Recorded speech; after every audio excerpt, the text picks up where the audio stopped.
You're tuned in to the only all-sports talk network in the Middle East, IsraelSportsRadio.com. DJ Venom, DJ Venom, DJ Venom, DJing parties throughout Israel, birthday parties, weddings, club events, bar mitzvahs, bat mitzvahs, and much more. You pick the type of music and DJ Venom will turn your event into the party of the year. Available Sunday through Thursday. Call 052-952-6506 or email djvenom1984@yahoo.com. That's 052-952-6506 or email djvenom1984@yahoo.com. Book your party today. That's DJ Venom. From the Immigrant Fight Studios in Jerusalem, Israel, our nation's capital, it's Louis Live. Now here, hosts, me and Raphael Geller. All right, we got a great show for you today. It's going to be back after the Passover break. We've decided to come back in style with a 3-hour program with huge guests, and we'll be discussing everything that's going on in sports. NHL playoffs, the NBA playoffs are about to start, and the beginning of Major League Baseball as well. So this is going to be a fun, good time show. I want to mention to everyone out there, all the guests that we have. We're going to have at 5:30 the president of Sports Management Worldwide, Dr. Lynn Lashbrook, Kyle Draper, who's a reporter at Comcast Sportsnet New England. Of course, yesterday was Patriots Day. So we'll have Kyle Draper on and talk to him about that. The Bruins, of course, are in the NHL's postseason. And there was a little issue, just a tad, with the new skipper of the Boston Red Sox, Bobby Valentine, and one of our favorite Red Sox players, Kevin Youkilis. So we'll get in touch with that from Comcast Sportsnet New England. Then later on in the program, we're going to have one of our favorites, Alan Shlomo Weingrad. We haven't talked to him since the Super Bowl. I want to ask him about the Giants' win over the Patriots and Eli Manning's status. Now, by the way, Shlomo played for the Cowboys and the Packers. And when he was with the Cowboys, he played with Troy Aikman and Emmitt Smith. So he is certainly well aware of being a Super Bowl champion. We'll talk to him about how the Super Bowl works, played in the Super Bowl, all that kind of good stuff.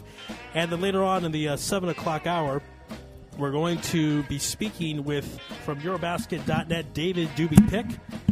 And we'll discuss the NBA, as I mentioned, the playoffs right around the corner, and Israeli basketball as well.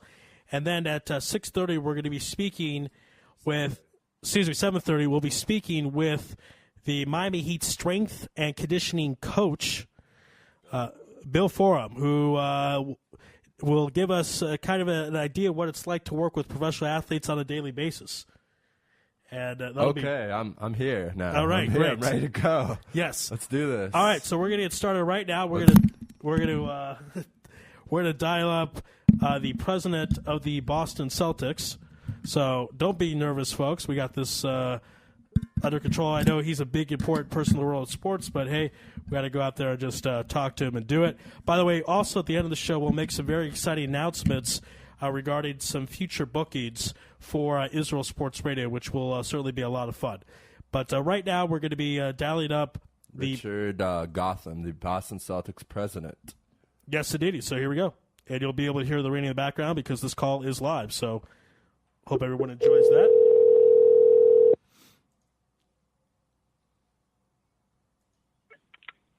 Good morning, Richard Gotham's office. Yes, hi. This is Ari Louis with Israel Sports Radio. Can I speak with Richard Gotham, please?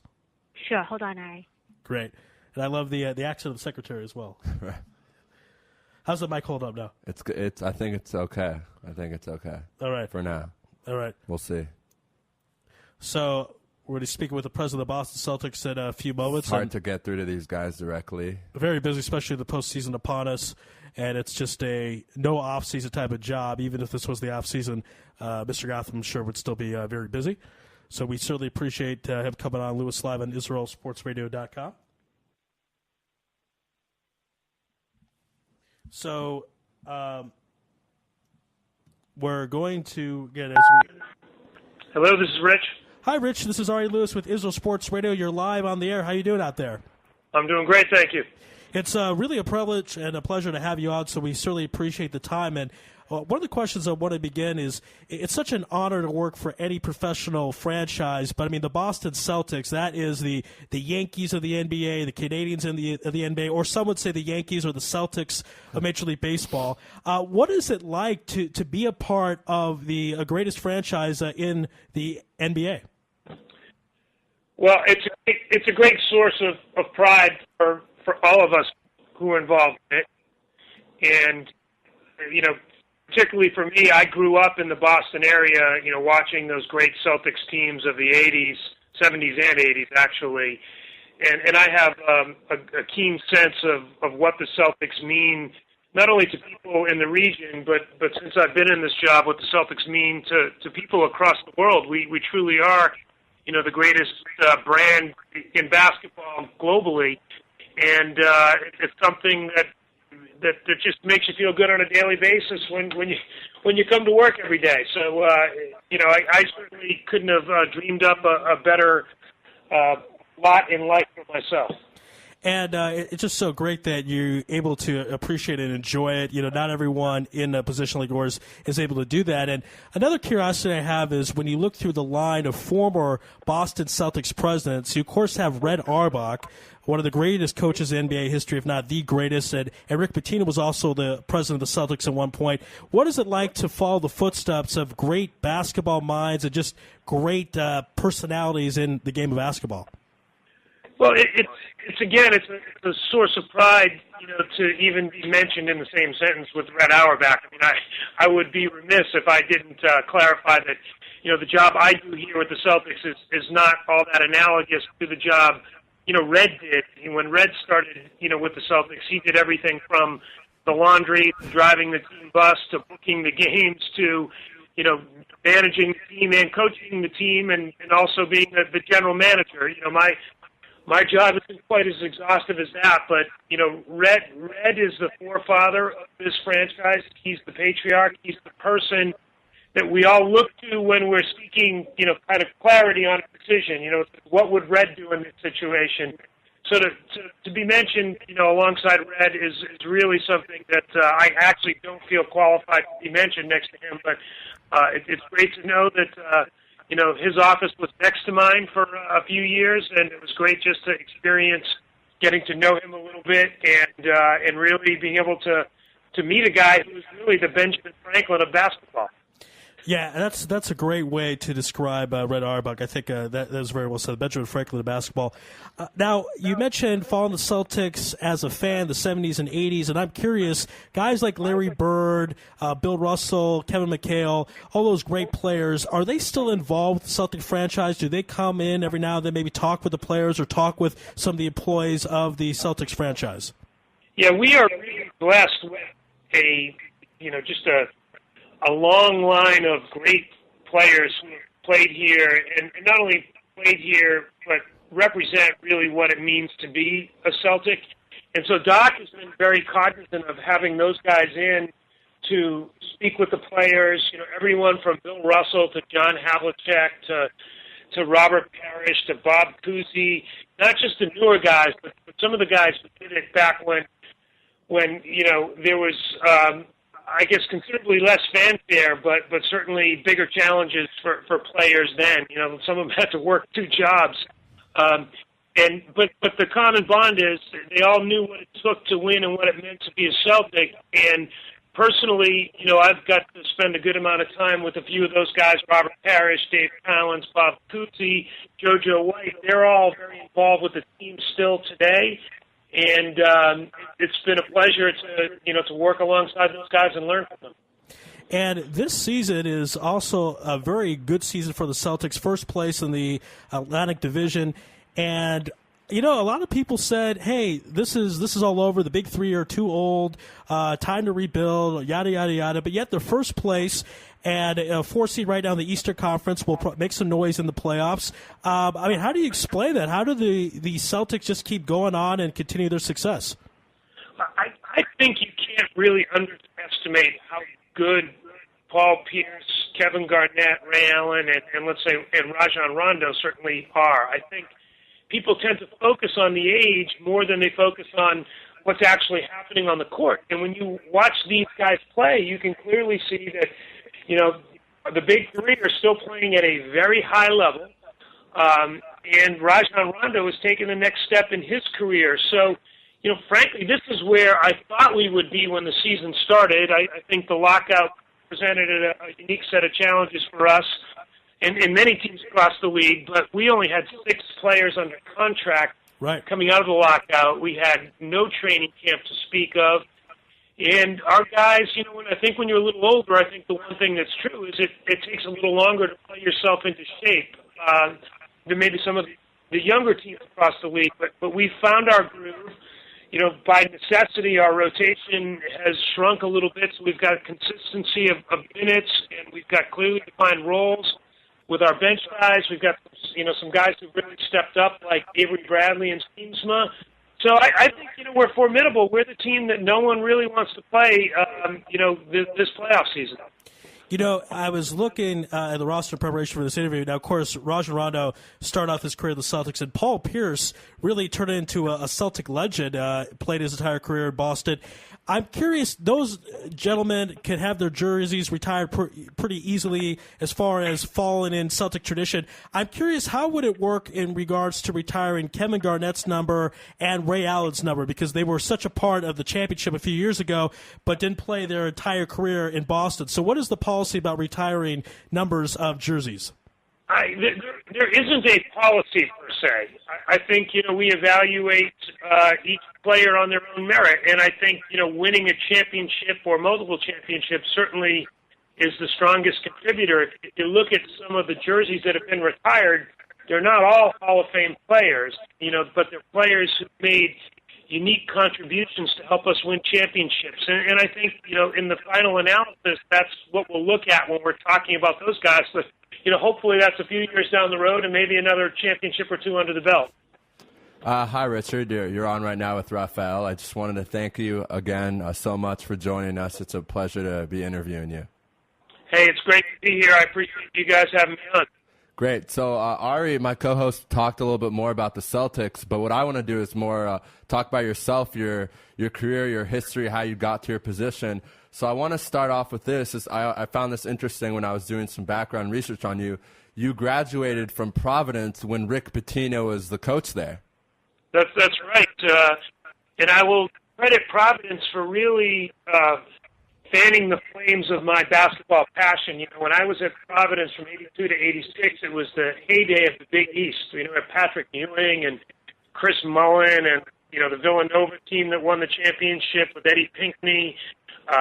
Just had some great Pearl Washington and Derek Coleman at Syracuse. Some great teams and some great players. And when Rick came to Providence, he really changed the basketball culture there, and it only took him 2 years to get us to a Final Four. And my passion for basketball only increased during that time. I wasn't a star basketball player. I wasn't on the Providence team, but I'll tell you, if I didn't already have the basketball bug from the Celtics championships in the 80s, I certainly got it when I went to Providence. Right, and Billy Donovan, who's now made his name as being a 2-time NCAA championship coach and 3-time Final Four coach, was, of course, the kind of the star and leader of that team. I was just kind of a random question, but I was wondering if you have any sort of communications with Billy Donovan just because of your history in Providence. Obviously, you said you weren't involved in the basketball program, but you guys are both in the basketball world now, so just curious if you guys interact at all. Sort of indirectly with the school. The school reaches out to both of us for certain, events relating to basketball, but I can't say Billy and I talked directly. He was a year behind me in school, and we weren't in any of the same classes, so while I knew him, I knew of him and have met him, of course, I can't say that he and I have any, have really shared our notes, with regard to our basketball careers. His certainly the 2 national championships a lot more glorious than mine, but I tell you, he's a guy that anyone who went to PC is very proud of, because Billy has done it the right way, through sheer hard work. If you saw him as freshman and sophomore year in college, you wouldn't have projected him to become the player he became, and certainly you wouldn't have projected him to have all the success he's had. I mean, he's done it through hard work, and he's just a great example for anyone who's out there, playing basketball. Put your heart and soul into it. You can build a successful career. Right, and you mentioned that you do some events for Providence. You get invited back to do some alumni events. Could you just tell our listeners what kind of stuff you've been asked to do in the past few years? Well, in my position, I get asked to do a lot of speaking at events, but obviously Providence is different for me because I went to school there, and I have such a great feeling for the place and such great affection for it. So most of what I try to do is to really speak with students directly and talk to them about my story, how I sort of was able to take what I learned at Providence and parlay it forward into a career in business and then in the NBA. And that's what means the most to me, and working with the school to try to raise money to help kids to make sure that a good education is available to kids who might otherwise not be able to afford it.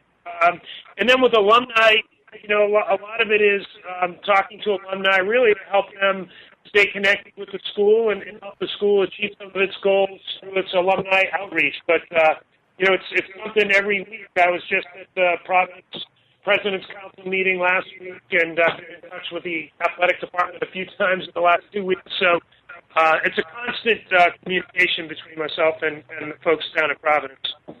Right, and Providence has hired a new coach this year, Ed Cooley. They struggled a little bit. They went 4-14, but hopefully he's supposed to be a great coach. He did a great job at Fairfield turning that program around. So we're wishing Providence the best of luck. The next question, it may seem kind of silly, but it's something that I've been thinking about a lot as I was preparing for this interview. So in the NBA, there's a general manager and there's a president. So my question for you, and mainly for our listeners, is what kind of responsibilities do you have as president, and how do they differ from general manager? So as team president, my job is to kind of make sure that the business and the basketball come together to try to produce championships for the Celtics. I mean, the name of our company is Banner 17. A lot of people don't know that. We're known as the Boston Celtics worldwide, but our mission is to win championships. And in order for that to happen, we need to be in complete sync both off the court and on. So I spend a lot of time working with Danny Ainge,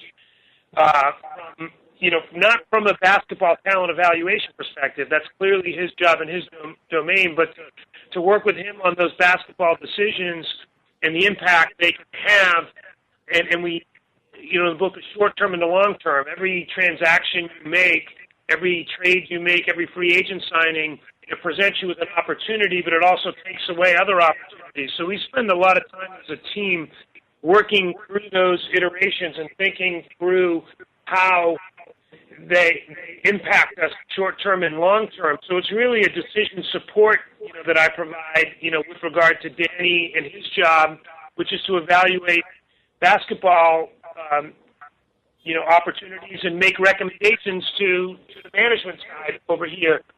And I work closely with ownership and Danny on those decisions. But clearly, Danny is the basketball guy. He's played the game at a high level. He's coached at a high level. He's been a broadcaster. He's been an all-star player. He's been a bench player. He's done everything in this game. So I'm very lucky to work with a guy like Danny, who's at the top of his field, and it makes my life a little easier. And then, the other thing that I'm responsible for is making sure that Danny has all the resources he needs so that when opportunities present themselves, like acquiring Kevin Garnett, for instance, that we're able to move on those opportunities because we've got a healthy enough business, we've generated enough top-line revenue that we can make the decision to do that.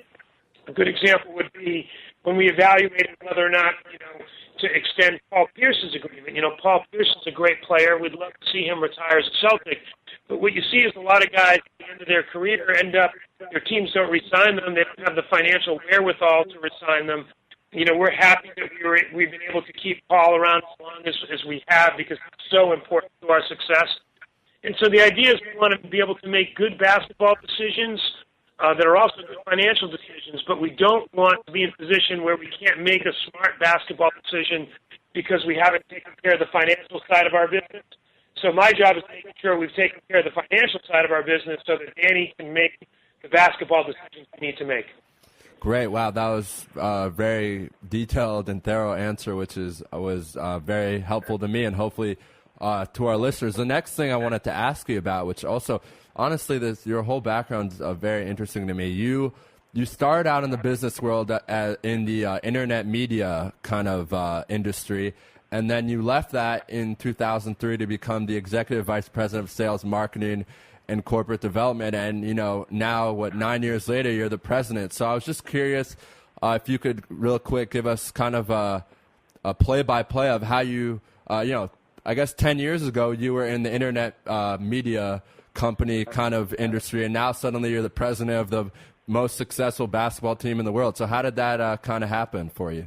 Yeah, well, it's not the usual career track for most people in sports. Most people start, in the mailroom, as they say, as an intern, moving boxes and doing the real, really sort of working their way up the ladder. I had a successful career in the tech business, and I gravitated toward the internet business, which is really, the business I was in.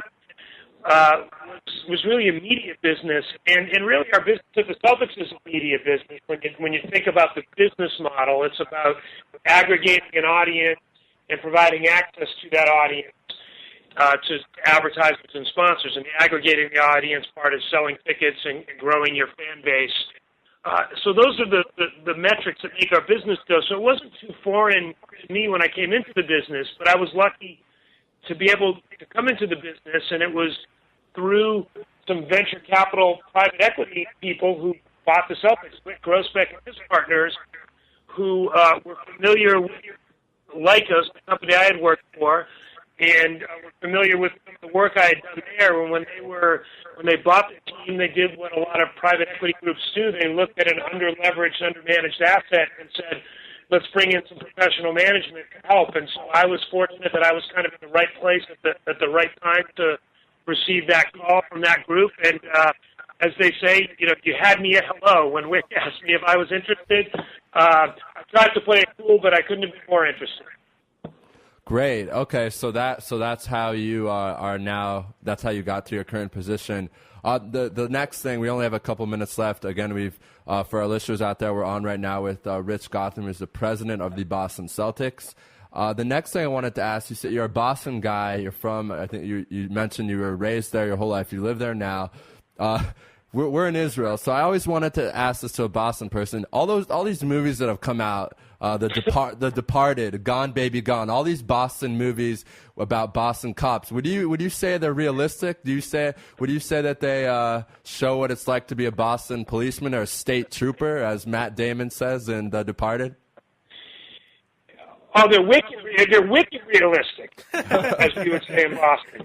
No, it's funny. Boston is one of those towns that has so much character that it provides an ideal setting to, for people who are writers to sort of sink their teeth into, because there are so many characters. And I think, a lot of those movies that I've seen capture Boston a little more the way it was 20 years ago than it is now. It's not quite as insulated as it once was. But I think if you really think about the essence of the city, it really is a working class city, full of tough people who are big characters, and it's what makes Boston unique. So you can certainly identify it. You watch those movies, and you look at the different characters, and you say, I know a guy just like that, or I know a person exactly like that, and so they're pretty authentic, I'd have to say. Great. Well, you have a huge game tonight against the Knicks, who are kind of struggling to get in the playoffs and get in that seed, or get the 7th or 8th seed. So we want to wish your Boston Celtics the best of luck in that game. Well, we appreciate that, certainly. We hope we can contribute to their struggles by getting a win tonight. But it's always a huge game when we go down to New York and play them. Even regardless of the playoff positioning, Celtics-Knicks is a great game. Going down to the Garden is always just the biggest stage in basketball. It's always a fun night. So hopefully we'll we'll get a win. We'll help to secure our number 4 seed and home court advantage, and maybe give the Knicks a hard time to make the playoffs. Just a couple of things before we let you go. Of course, if you get the 4 seed and stick within the playoffs, then you get to miss the Heat in the first round, but then you get them in the second round. So it's there's no easy way fight, obviously, to get to the championship. But that's the way it should be with the Celtics. To be a champion, you got to beat the champions, obviously. But one thing I just want to say, I was really smiling when you discussed the movies, because in The Departed and God Baby God, all these movies, they show Boston Celtics jerseys or pictures or team photos, everything. So what is that like when you're watching a movie, just as a moviegoer, and you're saying, hey, I'm the president of that team, and it's in a movie? Yeah, you have these me moments every now and again. I mean, I don't glamorize what I do too much, but I'm proud of it, as I said earlier, because it means a lot to people. And when you walk around the city of Boston, you see people wearing the Celtics green, and you just feel good that you're able to be a part of something that people take a lot of pride in, that people really care about. And as I said, those Boston movies are pretty authentic. You come to Boston, and that's exactly what you see. Those are not Hollywood sets. Those are people who are real Boston people who walk around in Celtics green. Wow. Well, thank you for being honest and admitting that those movies are authentic. I feel like watching The Departed right now. Let's go watch it. All right. After the show. We always get the calls from the directors to say, hey, can you send a package of stuff over? Because we want to use the stuff on set. We love being able to do that. Oh, great. Okay, so it's good to know there's a good working relationship between the movies and the Celtics. Well, Richard, we really appreciate the time. Thank you so much. It's really nice to know that there's a good guy in sports at such a high level, and we appreciate all the answers. Really honest and thorough. And good luck to the Celtics tonight and the rest of the way in the playoffs. Well, I appreciate you guys having me on. Thanks very much for your time, and nice to meet you guys, and nice to talk to you today. Absolutely. Thank you very much. Be well and have a good day out there. Thanks. Yeah, bye-bye. All right, we were speaking with Richard Gotham, the president of the Boston Celtics. Wow, that was very humbling experience to see such a high executive guy. We're not talking about the president of the of a minor league team. Charlotte Bobcats. Oh, right. Also, right. The L.A. and Boston are the best history. I mean, it's not even like Notre Dame or Indiana basketball where they have the history, but they haven't won. The Celtics won a championship a few years ago. 2008, yeah, 2008. They're in the hunt this year. They were in the hunt last year. They were in the finals against the Lakers. 2010, they were in the finals. 09. They would have made the finals, but Kevin Garnett got injured, and that's how they lost to the Orlando Paul Pierce, I believe, was also had a little knee problems.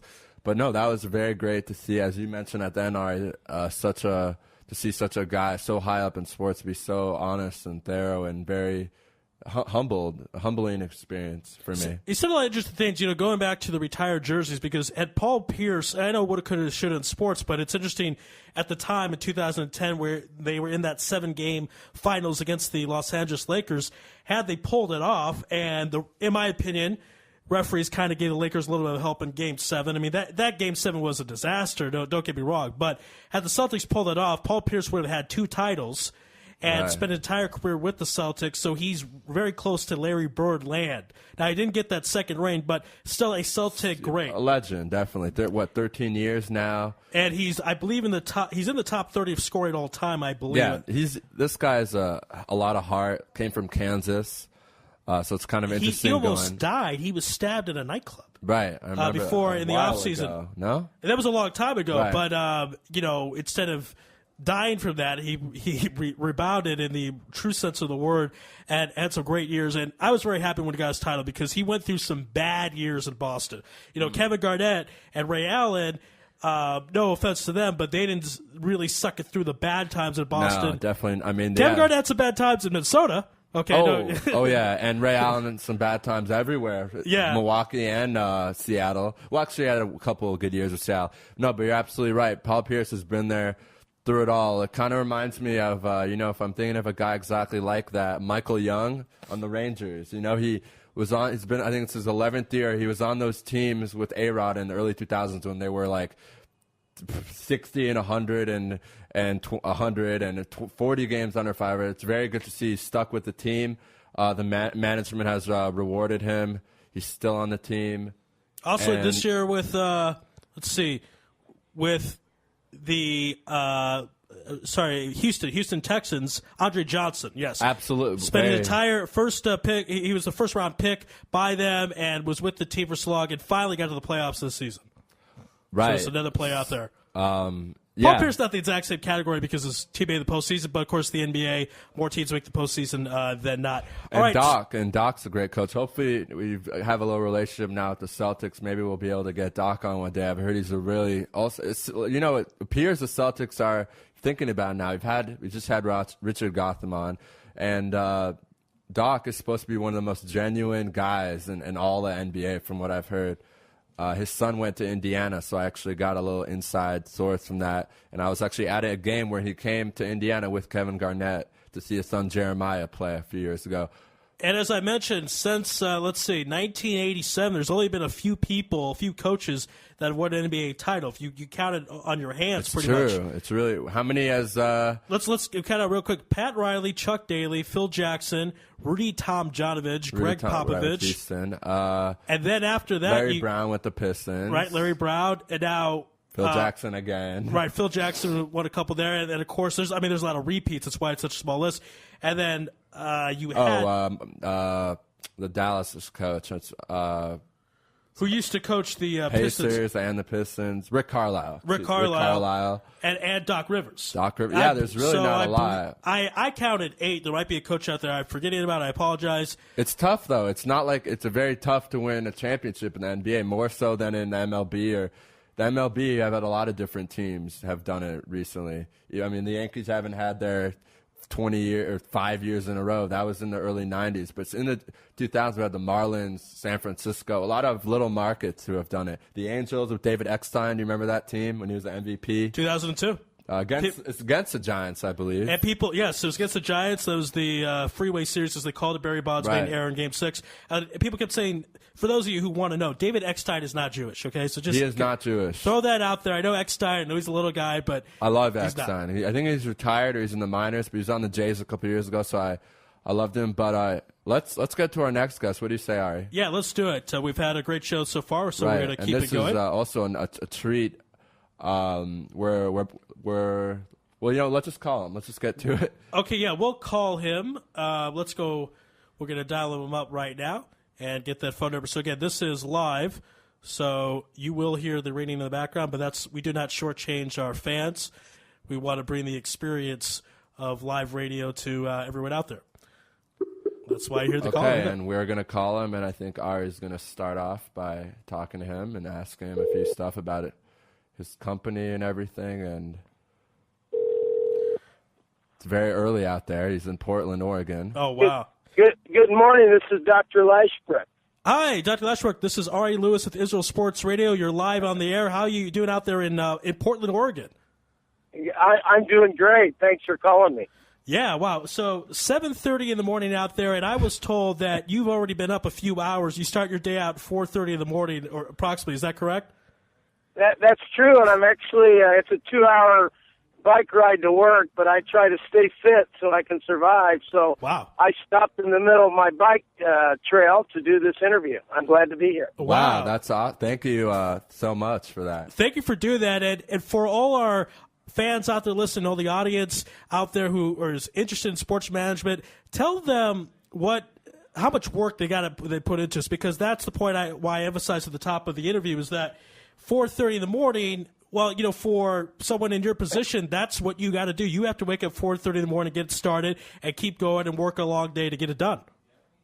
Well, first of all, we're global. We have students that have taken courses from 140 different countries over the last 10 years. And so we're a 24/7 company with a live interactive a website. And that's just part of doing business. You have to be global if you're going to survive.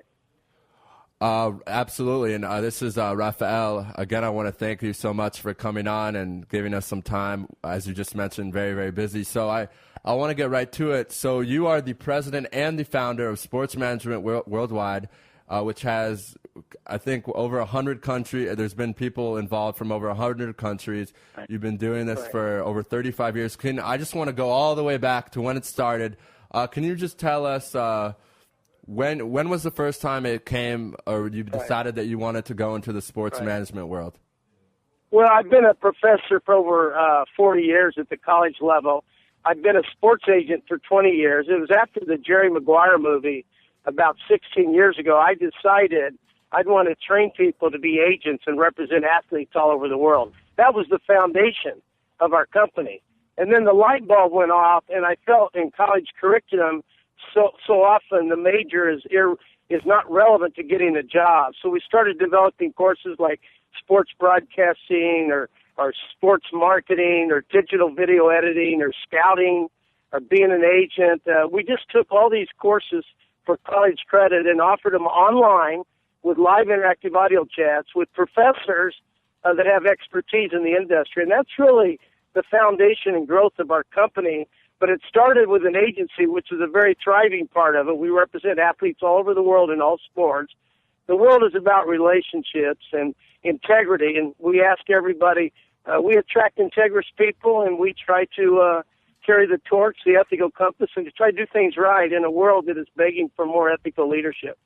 Right, and as you mentioned, you were a professor, and I still believe you are a professor. You do so much, you have so much on your resume, it's hard to keep track of everything you're doing. So can you tell us, are you still doing teaching on the side when you're not so busy with your company?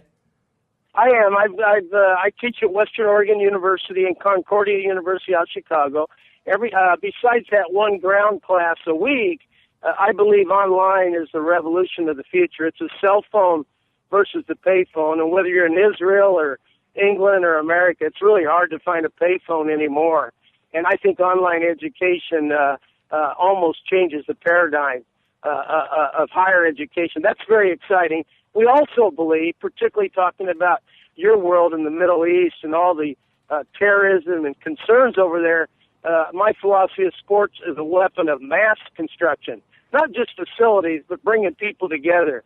Just like the basketball for peace that some of our alums are involved with there in Israel. I believe sports is a solution for a free world, and we need to continue to grow sports. And by the way, every sport is growing and cross-pollinating around the world. It's a very exciting time. It's a renaissance, if I may. Yeah, it's so great that you mentioned that, because our motto here at Israel Sports Radio is building love of Israel one sports fan at a time. And sports is a device that bridges gaps between people of different religions, politics, backgrounds, what have you. So I'm so happy that you said that. Well, and I got to be honest with you, when I grew up and graduated in the 1970, it was phys ed coaching was the only way to get into sports. Now it's a $750 billion industry and growing. HD TV, the Nikes of the world, ESPN, if I may, no different than your radio show being listened to all over the world on the internet. Sports is truly the solution for content for all this internet activity. So it's just anybody that wants a job in sports, a career in sports, whether they're in another career now, with online, you don't have to quit your day job, but you can pursue about any career you want in sports, whether it's part-time or full-time. And I think that's the exciting venture out there. Sports is going to go nowhere but up. Even during the Depression, baseball attendance went up. Now we're way beyond that. NBA wants to go to China. NFL is going to go back to Europe and play. NHL opens up in Europe. Baseball opens up in Japan. Look what basketball's done. I went to Springfield College, with the birthplace of basketball. Look at the growth of basketball. Even though soccer is the most popular sport in the world, look at the growth of cricket, 2020 cricket. There's no reason that these sports can't cross-pollinate across continents as people follow their favorite team in sport through the internet.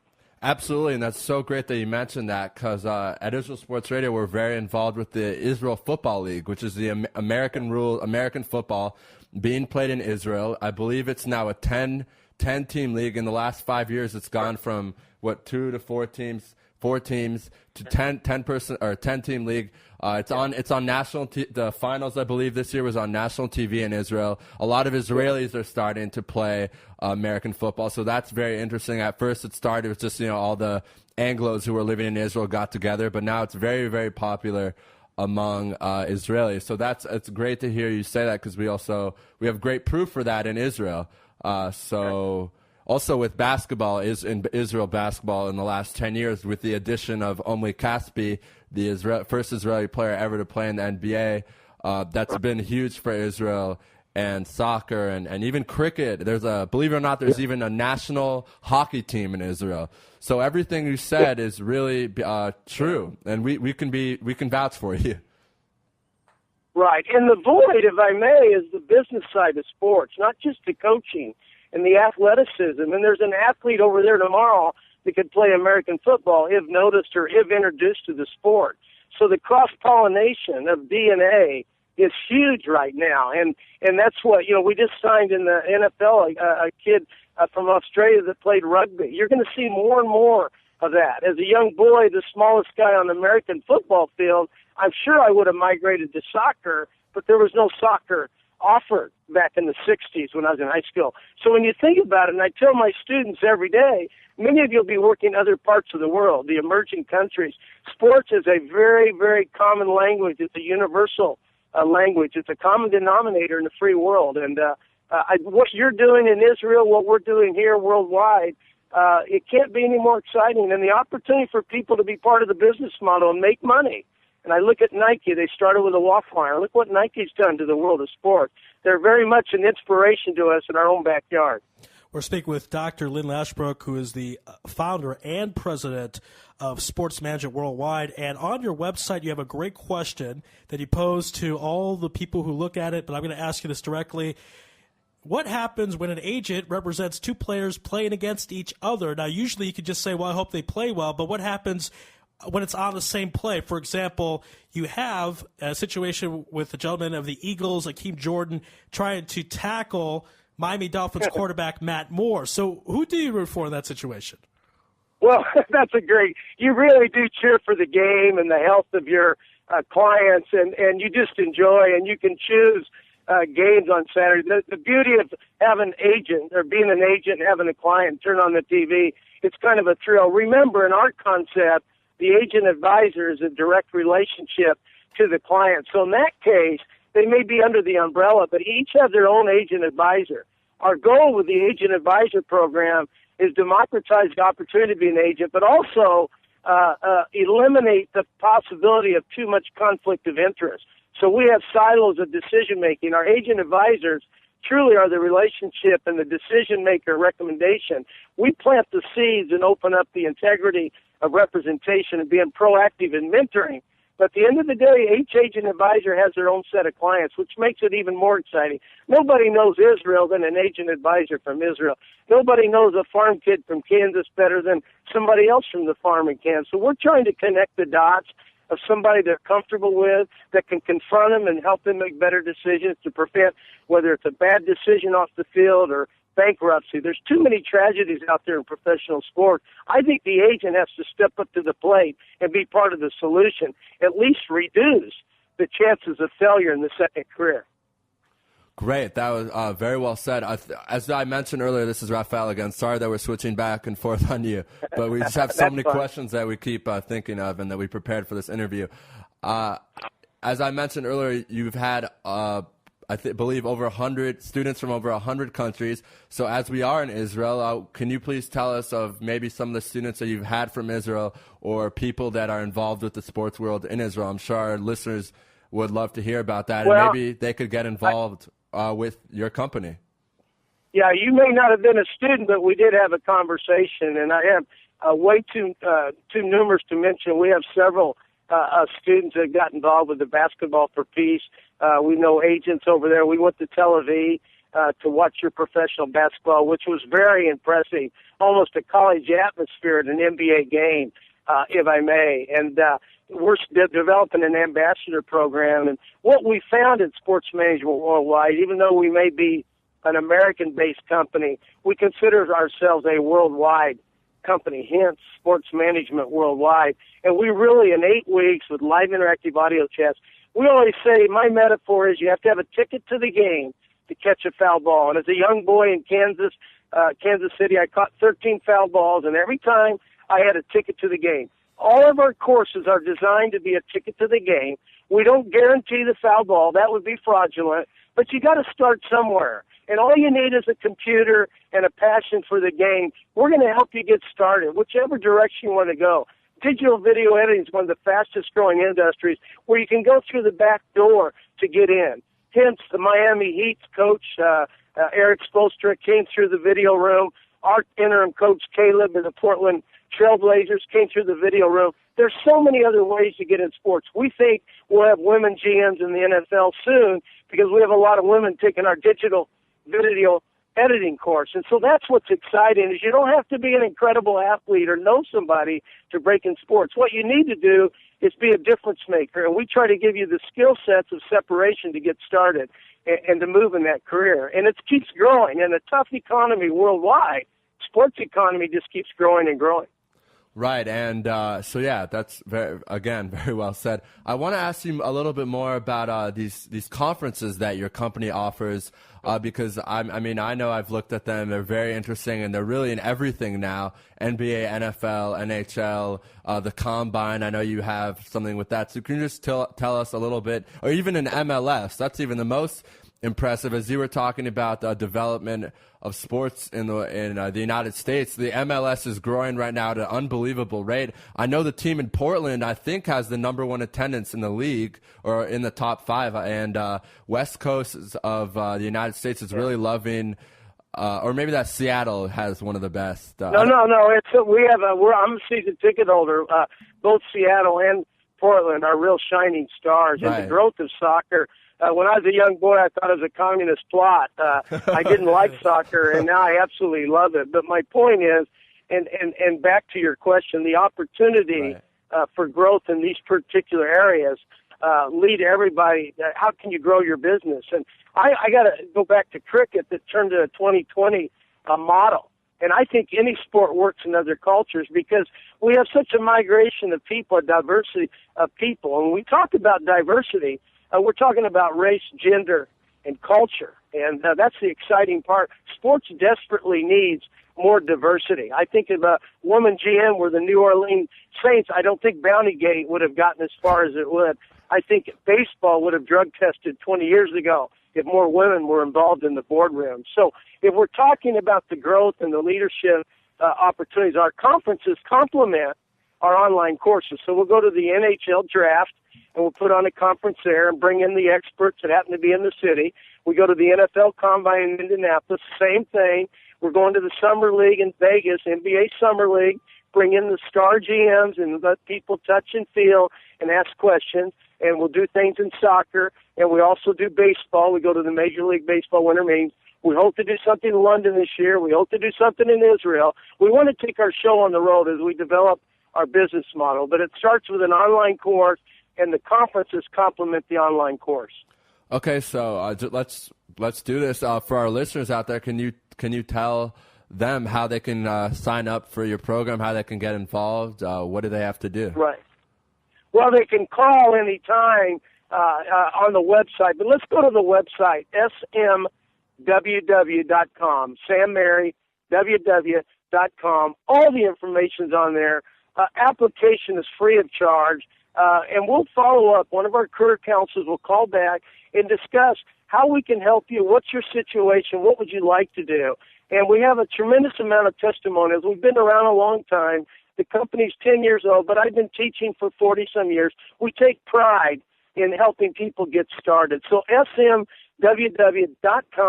go to the website, fill out an application. We will call you and chat with you to see if we're a good match or not. We're not always a good match. It may be somebody wanting something we just don't feel comfortable we can deliver. So we try to strategize and give people a chance. While they keep their day job, they get a chance to plan ahead for a second career, whether it's part-time or full-time. And that's something nobody else in the world is doing. I take a lot of pride in it, and it's all about integrous people.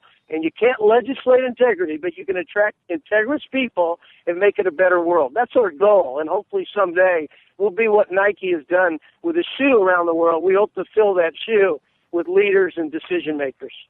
Wow. So hopefully a lot of our listeners are taking note and are filling out the application right now. But back to being an agent, because you are an agent as well. I wanted to ask you, you said you're from Kansas City. You grew up there. You have so many clients on different teams, on different in different leagues, I believe, or different types of games. Can you tell us some of your favorite sports teams? Do you even have any favorite sports teams? Is it hard? I grew up in Kansas City. It was the age before they moved to Oakland, but the Kansas City Royals, I named my son Brett after George Brett. He was one of my favorites because he stayed with the team for 20 years as an agent sometimes. I believe in free agency and making money, but sometimes I think we send players out to make more money instead of what's best for their family and for them and their career. So I love my Kansas City Royals, and I grew up the Kansas City Chiefs. I attended the longest NFL game ever back in 73 when Miami and Kansas City went to 6 overtimes. But to be honest with you, the older you get, you watch your kids play, and then you enjoy the company. And anytime I see a client, I don't care whether it's basketball in Israel or the NBA or MLB, it's just a thrill to know that we've helped people be involved and connected to the game and the business side. And I think I take more joy out of the sports and what it can do for the world, and also what our company's doing for people individually, whether they stay with us or start their own agency. I feel good about what we're trying to do, and I think we got a big upside. And these interviews and others where we expose ourselves to the world, the more people find out about us, the more they like us, and we're going to work very hard to deliver an infrastructure for people to come in and move on in life, and hopefully someday it will make sports an impact on society. We desperately need solutions besides war. Absolutely, well said. Of course, for those of you just tuning in, we're speaking with Dr. Lynn Lashbrook, who is the president and founder of Sports Management Worldwide. And one of the things I want to ask in regards to attracting clients or pursuing clients, you mentioned that you like to have a high level of integrity with your employees. What about athletes, players? Do you say, hey, we have to have a criteria of integrity before we take you on and represent you out there? It's a very good question. We'll take a relationship. We don't chase them down. We let relationships and referrals. I call it the Ralph rule. You got to get Ralph Dawkins out of Louisville, who was a free agent, to get introduced to his brother, Brian, out of Clemson, who's going to be a future NFL Hall of Famer. But I think one of the big challenges in the agent world, if you stand up to your client like a Plaxico Burress carrying a gun in New York and tell him to put the gun down, or Michael Vick that needs money for his unemployed brother to buy dogs, if you can't have the courage to confront and maybe lose your client, we really are a broken model, and that's what I think's happened. We tell our agent advisors, you got to stand up for the truth. We'll check on that relationship. But I want to confront a client that's going somewhere that you don't want him to go, bankruptcy or whatever. I'd rather lose a client, an agent advisor lose a client, than enable a player to end up in a tragic setting. And I think that's something as an industry we're caught off guard because we lose the commission by doing what's right. And I want to break that model by making the agent advisor be the mentor and don't quit your day job so you're not dependent on enabling an athlete to make wrong decisions. Those are circumstances. Most of the time we attract people philosophically that like the agent advisor, like our concept, they like our story. It's not rocket science. With collective bargaining agreements, negotiations are not what they used to be, and so the added services that we provide through our agent advisor program, we think are going to give us separation down the road. You know, it's interesting. I wanted to talk because we're talking about integrity and supporting your clients, and you mentioned Jerry Maguire at the beginning of this interview, and we had super agent Jason Belzer on a few weeks ago, and I asked him point blank about Jerry Maguire and the realistic nature of the movie. I want to ask you as well, do you think Jerry Maguire was realistic?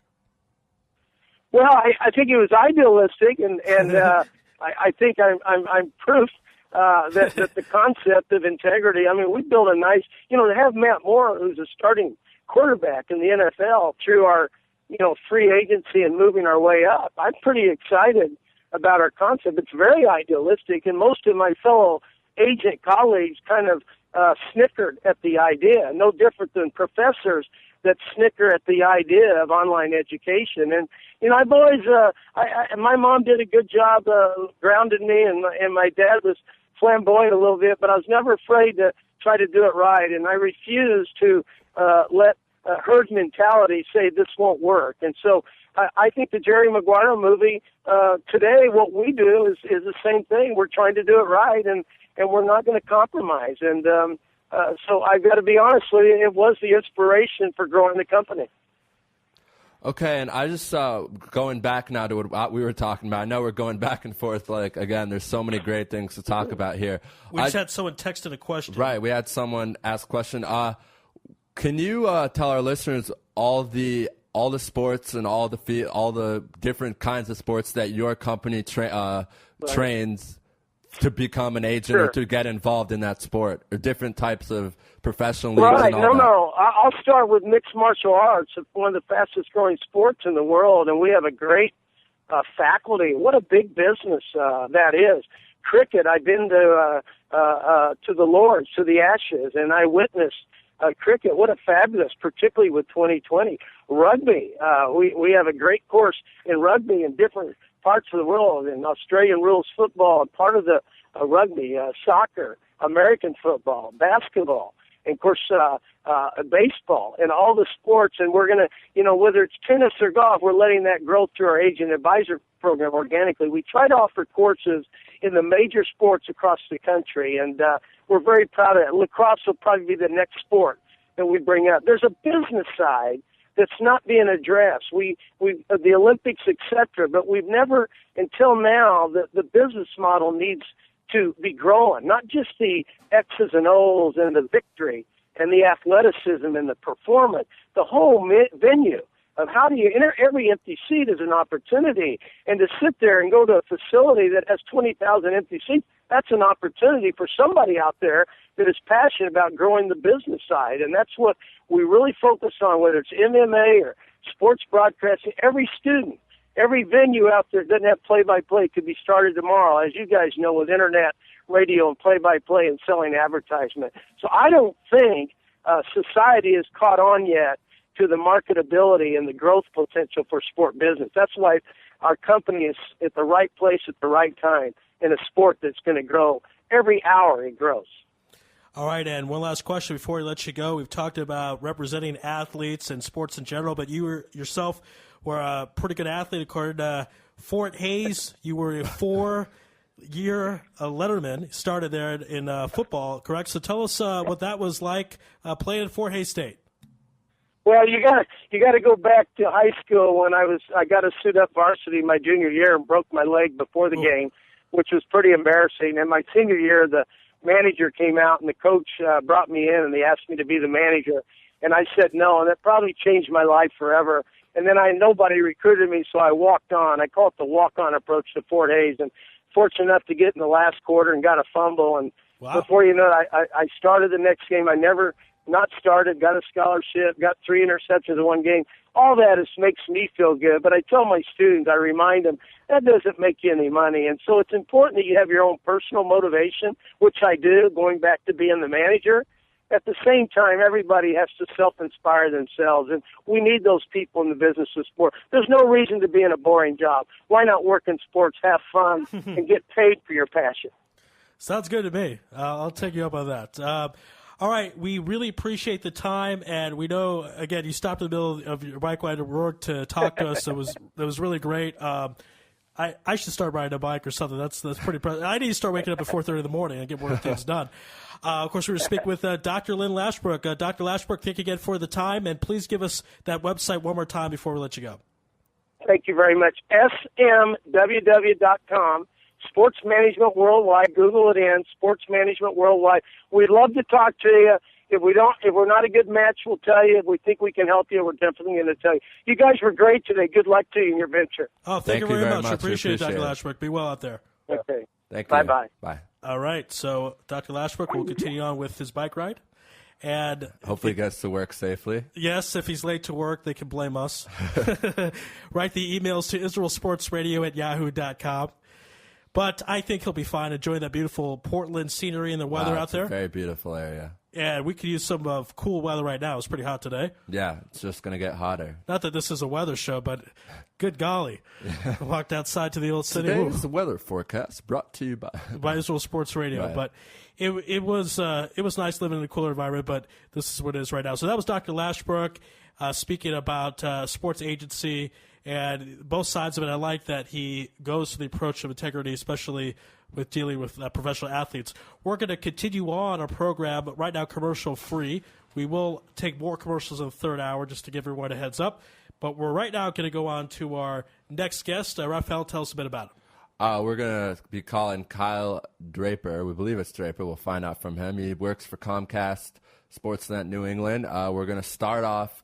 Ari's going to start off by talking to him about the Red Sox, scenario, what's going on with the Red Sox. Then I'm going to transition over to Celtic basketball. So Ari's going to talk baseball with him, how the Red Sox start, and I will talk some basketball with him. So we're going to be calling him right now. Yes, again, so this is live, and that's always proof that this is Louis Live and not Louis Tape because you can hear the rain in the background. Louis Live. We have 2 more great hours. 1 hour done. Yes. 1 hour by, 2 more to go. Yes, 3 hour special. Hello. Hi, am I speaking with Kyle Draper? Yes, it is. Hi, this is Ari Louis with Israel Sports Radio. You're live on the air. How you doing out there? All right, what's up, my man? How you doing today? Hey, doing great. There is so much sports to talk about in general, but especially in the Boston area. And let's just get right to it. Bobby Valentine had been out of the majors for a long time. He was managing Japan. The Red Sox take him on, and he is getting in some issues with his players. The other day, Dustin Pedroia backed his teammate instead of Bobby Valentine, and the whole Kevin Youkilis thing. So tell us what exactly is going on in B-Town regarding the Boston Red Sox. Well, Bobby Valentine made some controversial comments this past weekend when he said Kevin Youkilis right now isn't physically and emotionally as dialed in as he usually is, and that created all kinds of controversy, a major firestorm. And yesterday, his teammates came out. Youkilis' teammates came out and said, "We don't know what Bobby Valentine is talking about." Pedroia said, "We don't do things like that around here." He said, "We back Youkilis. Youkilis is the same player he's always been." And so what you have here is basically the players acting like, "Hey, we've done this so long around here. We know how things are done around here." Bobby Valentine's this new guy who's basically throwing the player under the bus, and they didn't like that too much. But the team has been playing better, so I'm not sure how long this is going to linger. They did lose yesterday, a 1-0 tough loss to the Rays, but it's definitely, something to keep an eye on here in the next couple of weeks, see how this team responds. Now, is this Bobby Valentine playing the evil drill sergeant, if you will? Sometimes in the military, a drill sergeant will treat everyone like garbage to get everybody to rally together against him just so the team will rally together. So is Bobby Valentine playing a little bit of psychology right now? It could be, but here's the problem. When he pulled this card, they were winning. I mean, they had won 2 straight against the Rays over the weekend, Friday and Saturday. They came out and won Sunday. And so, to me, you do something like that. If that's the move you're going to make, you do it when your team needs a jolt. They had played better since they came home. And then Valentine said yesterday he didn't mean anything by it. I mean, this could be one of those plays where, the team says, screw him. We're going to show him. We're going to go out there and win in spite of him, and maybe, but I think it's too early in the season for that. I mean, to me, you do that when you see the ship is sinking, not right now, 6, 7, 8 games into the season. And how much are the Red Sox, or maybe they're not bothered at all, by the collapse last year? I said on air that it was the worst collapse since the Phillies in 1964, and that pretty much ran Francona out of his job. But is that in the minds of the Red Sox? Now they hear this thing for Bobby Valentine, they're thinking, hey, we gotta go back to winning championships. So is that in the thoughts of what happened towards the end of last season? Yeah, no doubt about that. I think so. I mean, when you have that historic collapse like they had, 7-20 over the final month of the season, and like you said, it's like Fred Carter and the Sixers back in the day. I mean, it definitely still sticks because here's the thing. After the season, a lot of things came out about the ball club, the whole chicken and beer in the clubhouse, right, guys drinking, things like that. And they still haven't found out who the so-called rap is, who the snitch is, whoever came out with that information, who leaked that information. And so there's some underlying issues of trust among teammates, I think, at this point of the season. And we saw it during spring training as well. Some of the guys talked about it, about how, that whole thing still lingers on. And I think it'll take a while for that to finally die down. I mean, we even saw during Josh Beckett's first start at Fenway Park on Friday, he was booed by the fans. I mean, and he's supposed to be a leader of the team, but he was one of the leaders of that whole chicken and beater. So the fans haven't forgotten about it, and the players haven't forgotten about it either. Yeah, the Red Sox fans are long as the day is, so I don't think they'll forget about that anytime soon. One of the things I also want to discuss, Jacoby Ellsbury last year second in the MVP voting to Justin Verlander, and he is sidelined right now. What is the status of how long he'll be out for the Red Sox? It's looking to be several months, whether it's 2, 3, or 4. I know, knowing Ellsbury and knowing everything he went through in 2010 with the rib injury and the criticism he took for that, missing pretty much 95% of the season, he's going to want to come back and prove that, you know what, I'm a tough guy. This injury won't keep him down. I mean, the prognosis is 2, 3, 4. I don't think they'll have surgery on this. I don't think it'll be a season-ending kind of injury where he's out, the rest of the year. But this is something that has to be concerning to Sox, because if you look at their outfield right now, it's a bunch of AAA guys, a bunch of fourth-line outfielders. No Carl Crawford, no Jacoby Ellsbury, still no everyday right fielder. So they're in trouble. And I'm thinking with Ellsbury, All-Star break, slightly after the All-Star break, maybe he'll be back. Okay, so could try to make a second-half run. Obviously won't be making a run to a Most Valuable Player award, but good to know he'll be coming back at least this season. Seriously, for the Red Sox fans, obviously got to have him come back. Let's move on to the basketball world. The Celtics playoffs right around the corner, and we had earlier in the program the president of the Boston Celtics, Richard Gotham, on, and I asked him this question. I'm going to ask you as well. How are the Celtics pulling this off? They're first place in their division. A lot of people thought at the beginning of the year, especially with the lockout, an older team is going to crumble, time to rebuild. What has been the secret to the Celtics' success? Well, smoke and mirrors, obviously. I mean, it's kind of addition by subtraction, They lost Jermaine O'Neal for the season. They lost Chris Wilcox for the season. They moved Kevin Garnett from the power forward position to the center position. And ever since then, they've really taken off. You got to give Doc Rivers a lot of credit for the way this team is playing. Going into this past week, they had the most wins out of any team since the All-Star break. So it's not just the Sixers fading or Orlando fading or Atlanta fading. I mean, the Celtics are actually playing good ball as well. And then the emergence of Avery Bradley. I mean, before the season, not many people knew who this guy was, but Doc Rivers has stuck with him, inserted him into the starting lineup, and he's responded. He's having his best stretch of games in his young career. He's only a second-year player. And now they're bringing Ray Allen off the bench, and that's a potent guy to have coming off the bench who can fill it up and get you 20 on any given night. All right, and before we continue with this year's Celtics team, I have to ask you about the Magic Bird Broadway play. Now, I don't know if I'm going to get a chance to see it here in Israel, but do you know how that idea came about, and how do you have a whole play about two players? I know a lot of it deals with basketball in the 80s, but it's a very interesting concept, and I want to know if you could explain a little more in detail about it. Well, I'm not sure 100% how it came about, but, a lot of people think it's a basketball play, and while it does deal with two of the greatest basketball players of all time, I think it's more about their story and its impact as well on society and the country. I mean, you have two diametrically opposed figures, Larry Bird, quote-unquote, the hit from French Lick, right, and Magic Johnson, the architect of Showtime. I mean, and while their magic on the court was great, and the things they did, I think how it galvanized the entire NBA, brought the NBA back from dead, is huge. I grew up in Philadelphia, Pennsylvania in the 80s, late 70s, and the 80s, and at the time, you were either a Magic Johnson fan or a Larry Bird fan.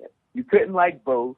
You had to pick a side, and I think that's what this play is really about. It's definitely one play I want to see because Magic Johnson is my favorite ball player of all time, and I'm going to be honest, I'm here in Boston now, but growing up, I did not like Larry Bird at all.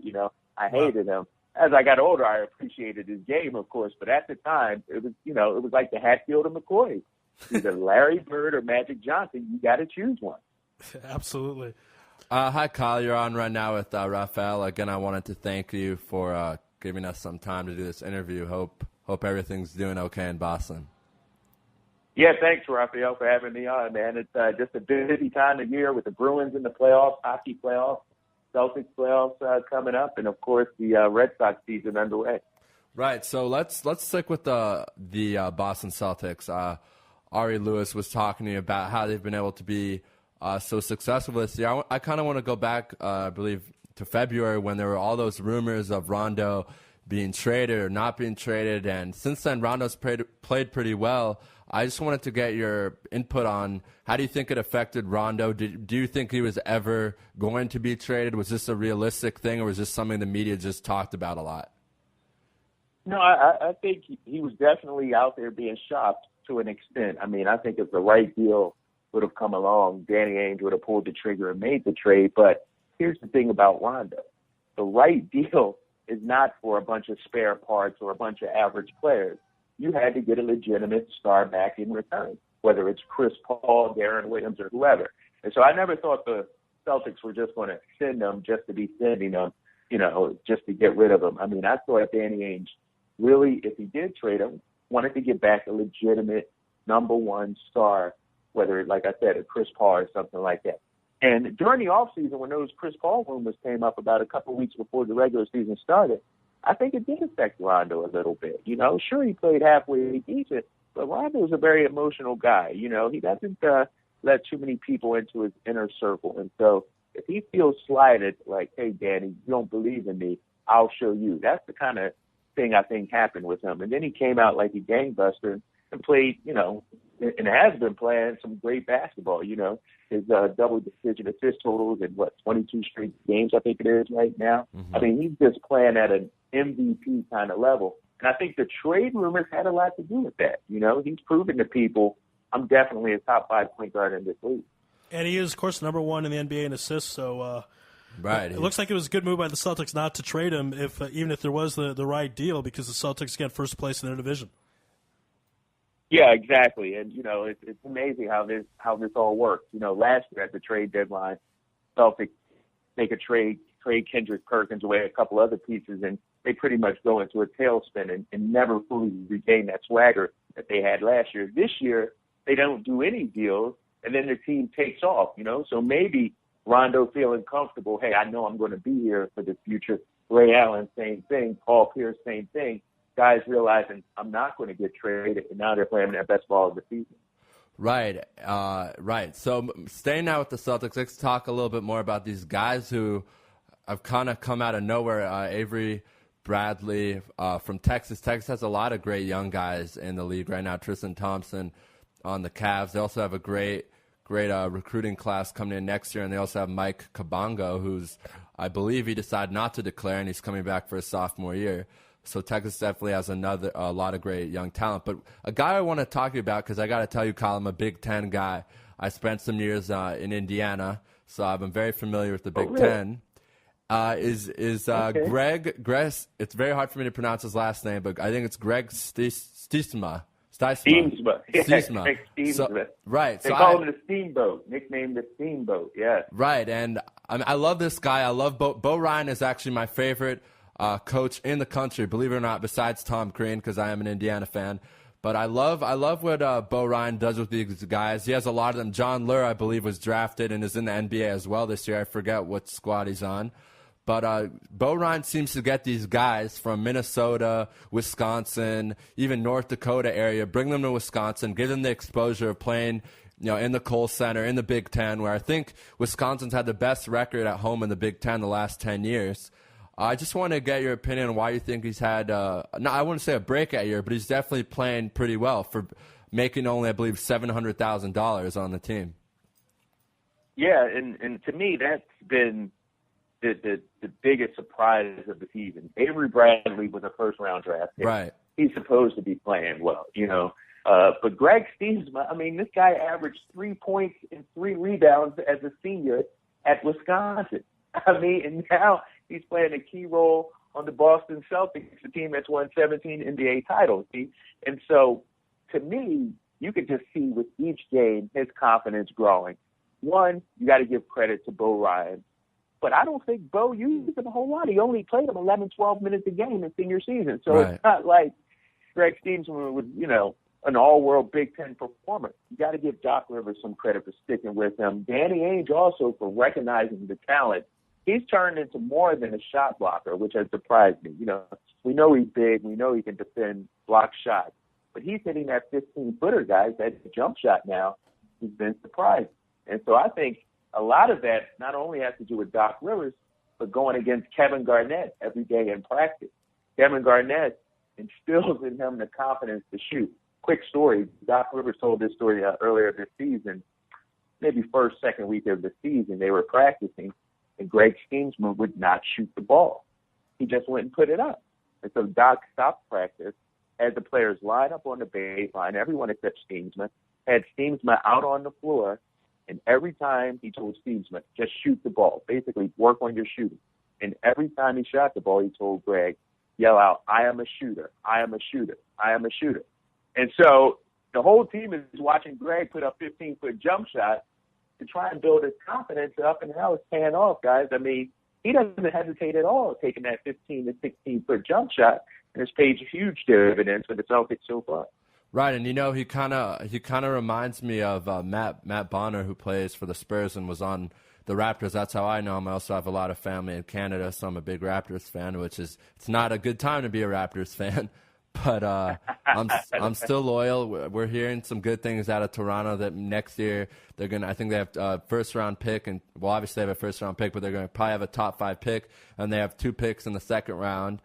Of course, they have some good young guys. Bargnani never really made it, in my opinion. He can get you those 20 points a game, but he can't get you a lot of rebounds, and he's not a go-to guy when the game's you need a superstar. And really, since Bosch has left, I just feel like we've kind of collapsed. I know Colangelo is supposed to be a very good president, GM, and all that, but I haven't really had a lot of faith in him. I'm going to be honest with you.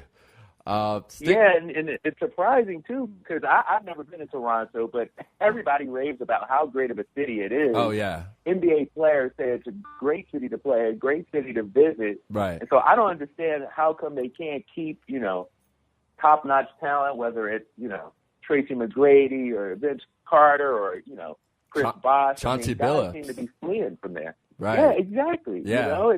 It's a great city, and, it's one of my things to do eventually. Visit Toronto, hang out up there, because I heard it's just an awesome city. Let me tell you this. If you visit Toronto, you can come to a game with me, because I go a Raptors game every year when I'm visiting in America or in Canada. I have over 300 family members in the Toronto area. I have one of those big Jewish, big fat Greek wedding, massive families. So if you're ever in Toronto, let me know. I can get us some tickets to the Air Canada Center. I can hook us up. Oh, that's definitely going to happen, and I'm excited for that. I come up there for a weekend, just sample what the city has to offer. So I'm excited. Yeah, we definitely have to do that. All right, sounds good. Sticking with this team, or with your Celtics, I don't even know if they're your Celtics because you're not from Boston, but you do work in Boston, so I'm going to call them your Boston Celtics. I hope that's okay. Okay, that's fine. I'll let you get away with that. Okay. Another thing that your Boston Celtics have, and as an Indiana Hoosier fan, I don't know if you know what I'm about to say, but you have 2 Purdue guys on your squad. I think 2 rookies.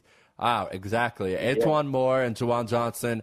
Moore I actually saw play live against Eric Gordon in the state championship game, so I know a lot about that guy. But these guys, I don't think they haven't played that much. But they are very talented players, both very different type of players.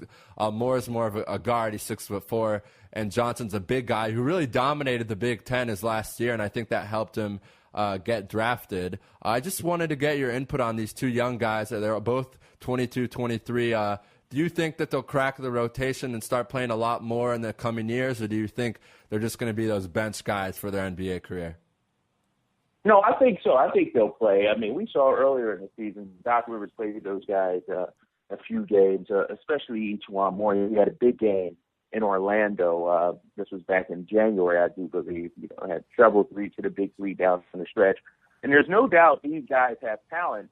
It's just that with the playoffs coming up, the Celtics trying to make a push, back in March, April, Doc Rivers tightened up his rotation big time. I think that was one of the issues he had earlier in the season. He was playing 10, 11 guys and really, didn't get any chemistry out there on the floor. And so now that's all changed. He tightened the rotation. Doc has been singing their praises all season long. Both guys went to Purdue for 4 seasons. So they're much more mature than the average rookie. And he said Johnson definitely is going to have a long career, and E'Twaun Moore. I mean, when you can shoot like him, the guy is a scorer. I mean, and I think both those guys will stick around, especially when you think E'Twaun Moore was a second-round pick. No guarantee that you're going to make the team. He not only made the team, they gave him a guaranteed contract. And so those two guys, I think, will stick around for a few years, especially because the Celtics are going to have some turnover this year. Ray Allen's contract is up. Kevin Garnett's contract is up. And so they're going to have so much cap space and so many open roster spots after this season. I think those two guys will be here in Boston, at least for the next couple of years. Right, and they're also they were coached by Painter, who I got to admit is a great coach. I really respect him.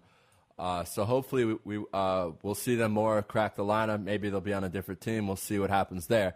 But we just want to remind our listeners right now we're on with Kyle. Correct us, is it Draper or Draper? Draper. It is Draper. We were right. We're on with Kyle Draper, who is an anchor and a reporter for Comcast Sportsnet New England. I think Ari has some questions. Kyle, sometimes the Hebrew and the English, a letter with the translation. No, I'm kidding. Obviously, we're having a guy today right now. One thing we want to get into, because the NBA draft will happen this summer, and Doc Rivers' son will be in this draft. A lot of people thought he should have come out and have another year under Coach K, but the fact of the matter is he's in this draft. What are the chances that Doc drafts his son? And if he doesn't, what type of message will that send to the rest of the league? So tell us about that potential scenario.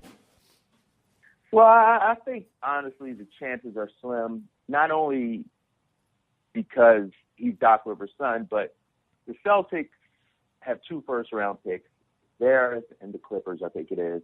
And so Austin Rivers, he's going to be a lottery pick, guys. If the Celtics have a shot at him, it's because he dropped back a little bit or they traded up. Now, that would be an interesting mix if they did draft Austin Rivers, because you got Rajon Rondo as your point guard. Right. So do you play him as the 2 guard maybe? I don't know. I don't know if the chemistry between those two guys will work, because to me, they both need the ball in their hands to be as successful as they can be. And so I think Doc is going to do its best from a basketball standpoint, basketball decision-wise. I'm sure he would love to have his son around every day, but he also wants his son to be his own guy. I mean, that would just create too many problems, too many issues also within the locker room, a father and a son player-coach relationship. To me, that's a recipe for disaster. I don't see it happening. If I was going to put a percentage on it, 5% max. I just don't see it happening, just because the whole, dichotomy, the whole thing it could do to the locker room. I mean, I don't think Doc Rivers wants to have anything to do with that. And Doc is known not to play rookies a whole lot too, guys. What's going to happen if Austin Rivers comes here and Doc doesn't play him, 25 minutes a night that he's, I'm sure, won? And so I think Austin will be a lottery pick. He'll go to, one of the bad teams in the league, and he'll get 25 minutes a game. I just don't think the Celtics are in the mix for them right now. Yeah, it's kind of like the old Little League years, when you're on the Little League team and the son of the coach gets more at-bats or more time in the field, and you're like, hey, that's not fair. And so I definitely agree with you. It could cause a lot of problems in the locker room. Now, for those fans listening, we will get to the Bruins, but before we do, we got to talk Patriots, of course, because they're also about to make a draft pick, and not that they had a bad year, number 1 seed in the AFC. Now, people say they haven't won a Super Bowl in 7 years, and in New England, if you don't win a Super Bowl, the season's a disappointment. But the fact of the matter is they still had a good year.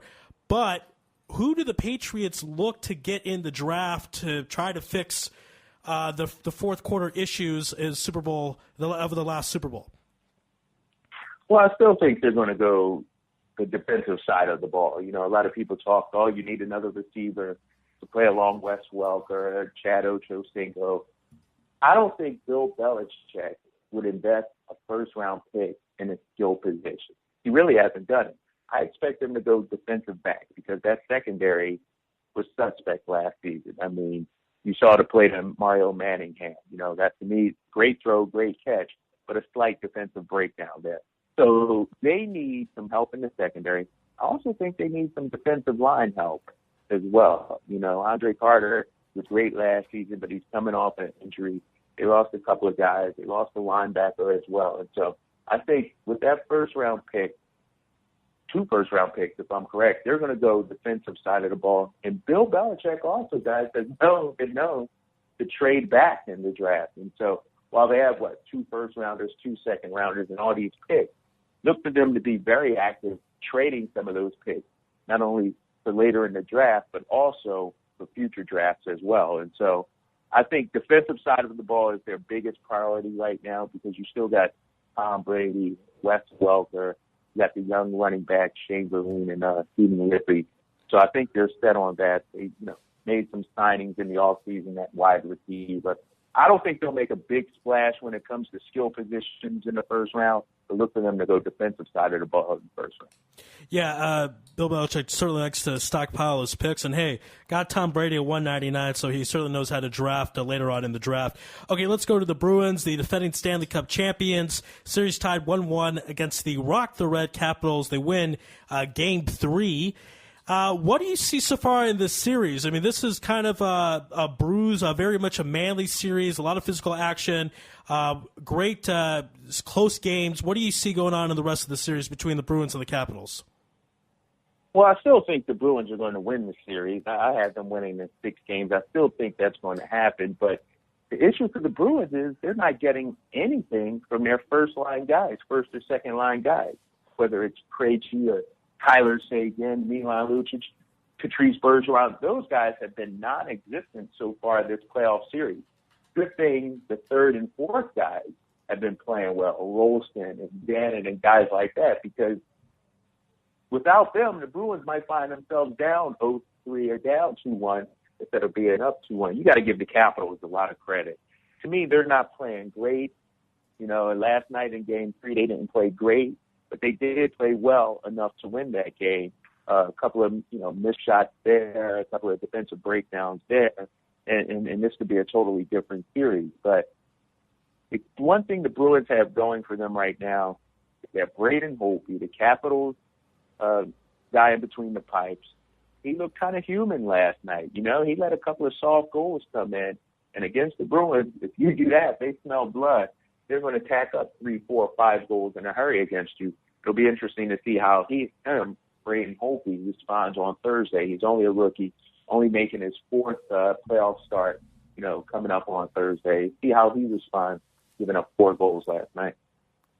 Okay, great. So we've discussed pretty much every professional league. So now let's talk about the annual Patriot Day was yesterday. So of course the Boston Marathon occurred. And I was following you on Twitter a little. You should follow back, by the way. But I was just all right. I'm gonna have to do that. Yeah. Okay. I was just curious. Were you there? Did you happen to? Or I saw you tweeting a lot about it. But I don't know. Were you following it, or how did that work? No, I was. I watched some of it on television, and got to able to spend some time with the family yesterday before going into the office. But the temperatures were pushing 90 degrees yesterday, guys. And so I read a stat like 2,200 runners or something like that had to be seen, just checked out after the race, during the race, just to make sure they were okay. I mean, it was 90 degrees. It's the slowest paced Boston Marathon since 1985, when it comes to the men's race. And so it was hot out there. We usually don't see these kind of temperatures pushing 90 degrees out here in Boston this so soon, this early in April, but it was definitely a factor in yesterday's race. And the guy that won it, Wesley Correa, went to the University of Louisville. He ran track and field there, distance running out there. And I actually used to work in Louisville at the time he was there, so it was pretty nice to see somebody I covered with while he was in college actually win the race. Right, and we want to. I actually have one last question before we have to go. That kind of has to do with the Red Sox. I'm a huge Jays fan. The Raptors, Jays thing. This doesn't have to do with the Red Sox, but in Toronto, the talk right now is this might be the year. This might be the year, especially with the addition of the wild card, the extra wild card. The Yankees, their pitching's old. They still have the hitting. But still, A-Rod is looking old. Derek's getting old. With your Red Sox, you have all this crazy stuff going on. Plus, as you mentioned, the outfield, Kyle Crawford's out with that wrist injury. And there's so much going on there. You know, this Jays team's very young. They are very young. But they do have a guy like Jose Bautista who can maybe be, you know, the face of the franchise. And he kind of has been doing that the last 2 years. But please give me some good news, Kyle, and tell me that you agree and think that this is the year the Jays might make the playoffs. It's possible. You know, like you said, they got Batista. They're a very good offensive team. You know, you question that pitching at times, see how they do. But the thing about it is with that fifth playoff spot, that extra wild card spot, I broke it down yesterday with one of my coworkers. It has to come from the American League East. When you look at the other teams in the American League, I mean, let's say the Yankees win the division. All right, I'm going to give them that. You know, that's still not 100% guaranteed. So you got the Yankees, you got the Tigers in the Central. Out west, you got the Rangers, and then probably Anaheim getting one wild card. Who's the other wild card team? You know, where's the other wild card going to come from? To me, it's between Jays, the Rays, and the Red Sox. Those are the three teams, in my eyes, vying for that wild card spot. And so, like you said, the Red Sox have a lot of issues, and you know, their pitching is still kind of suspect. The bullpen is you know, still in flux. Who's going to be the closer come, you know, June, July? What's going to happen there? And so I think the Jays, just like the Rays, just like the Red Sox, have an equal shot at making some noise come late in this one, August and September, being around for October as well. You know, and I'm glad they changed the rule and added the extra wild card. I'm a baseball purist, but to be in the AL East and to have three great teams out of the Blue Jays four, it's kind of not fair to have one wild card. All right, Kyle, we had such a great time. We have to wrap it up now, but I'll tell you, whether the Bruins continue in the postseason or not and get past the Capitals, we would love to have you back on. Would you be able to come on later on and talk some hockey, Red Sox, Patriots, whatever? Yeah, anytime. Celtics playoffs, whatever you guys want to chat about, pop culture. I mean, I can talk about it all. You know me. So anytime you guys want to give me a ring, that's cool with me. You know, next time we'll have you on, we'll have to talk about The Departed, because we mentioned that with the president of the Celtics about how Celtics gear is mentioned in The Departed. And I love that movie. I thought the ending was a little too violent, but up until that, I thought it was entertaining. I told that to a friend of mine. I said, it was a great movie. That ending that was a little violent. He said, what, did you want them to shake hands and be friends? I was like, okay, good point. Exactly. Good point. That's true, exactly. That's that kind of movie. You don't want everything to wrap up at nice and in a nice bow. So. You can't get mad at the producers. I mean, they call the film The Departed, so you had to assume something was going to happen on the violent side. Exactly. They aren't going to sing Kumbaya and go hold hands walking down the street after you. Also, I remember a friend of mine was explaining to me the movie, and we were driving from Tucson to Phoenix. He just saw the movie. I said, okay, explain to me the movie. And it took him, the drive from Tucson to Phoenix is an hour and a half. It took him the entire drive to just explain the movie. I said I could have just seen the movie in this time. But then I saw it. I saw the movie. It was great and certainly worthy of all the Oscar consideration. All right, so we'll have to do that next time. But, Kyle, it was great. Kyle Draper from Comcast Sportsnet, New England. Thank you so much for being on IsraelSportsRadio.com. All right, guys. Thanks for having me on. All right, be well. We'll speak to you next time. All right. All right, that was great. Wow, Kyle Draper. This has been a great show so far. 3 great guests, and we've not taken a commercial break, and we're not going to. We're going to go to our next guest. Who should I talk about, Ari? Yes, please do. Alan Weingrad, who very interesting story. He I'll start off with before he became religious. He was an NFL player for the Packers, I believe, for 6 years, maybe 7 years. That we got to check on that. Then he played on that Cowboys team with Troy Aikman, Emmitt Smith, Michael Irvin. A little story, by the way, about that. He actually was given a gift by Emmitt Smith because Emmitt won the rushing title when Alan Weingrad was blocking for him. Right. So Emmitt bought gifts for all his linemen. And so Shlomo, of course, part of the line. Shlomo now is what he goes by. A great story. We're very excited for this interview. And again, this is live. You can hear the radio in the background. We're going to talk a lot of football, believe it or not. Because we've had Shlomo on the past. We've asked about his personal story. We'll get to some of that. This is Alan Bang of the Gaulish Financial Group. I'm sorry I'm not available. Uh-oh, we got an answer sheet. You know what? No problem. We'll take a commercial. Actually, let's take a commercial break. We're only an hour and a half to a commercial break. We'll take that. We'll try to get in contact with them. Get in contact with Shlomo and bring it on the air. You're listening to Louis Live in Israel, sportsradio.com.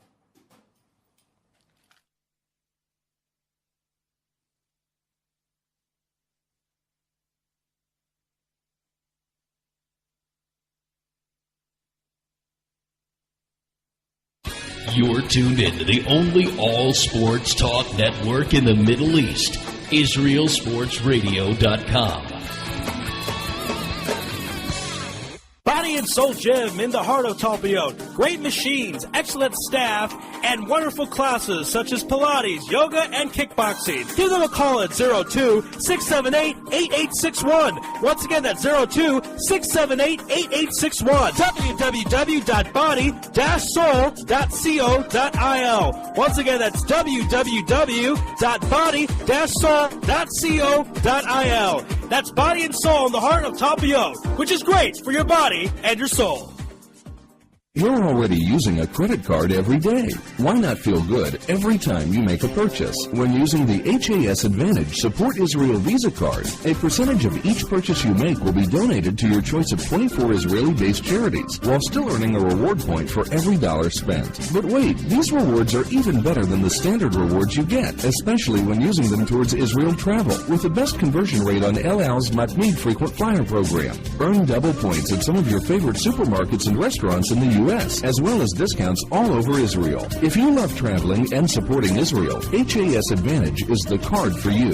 Just give us a call toll-free at 1-866-6-ISRAEL. Sign up right now with the code ISR10 to earn 2,500 bonus points. That's 1-866-647-7235. HAS Advantage. Earn rewards. Support Israel. Offer valid for U.S. citizens only. Terms and conditions do apply. When dialing from within Israel, please dial 1-800-200-818.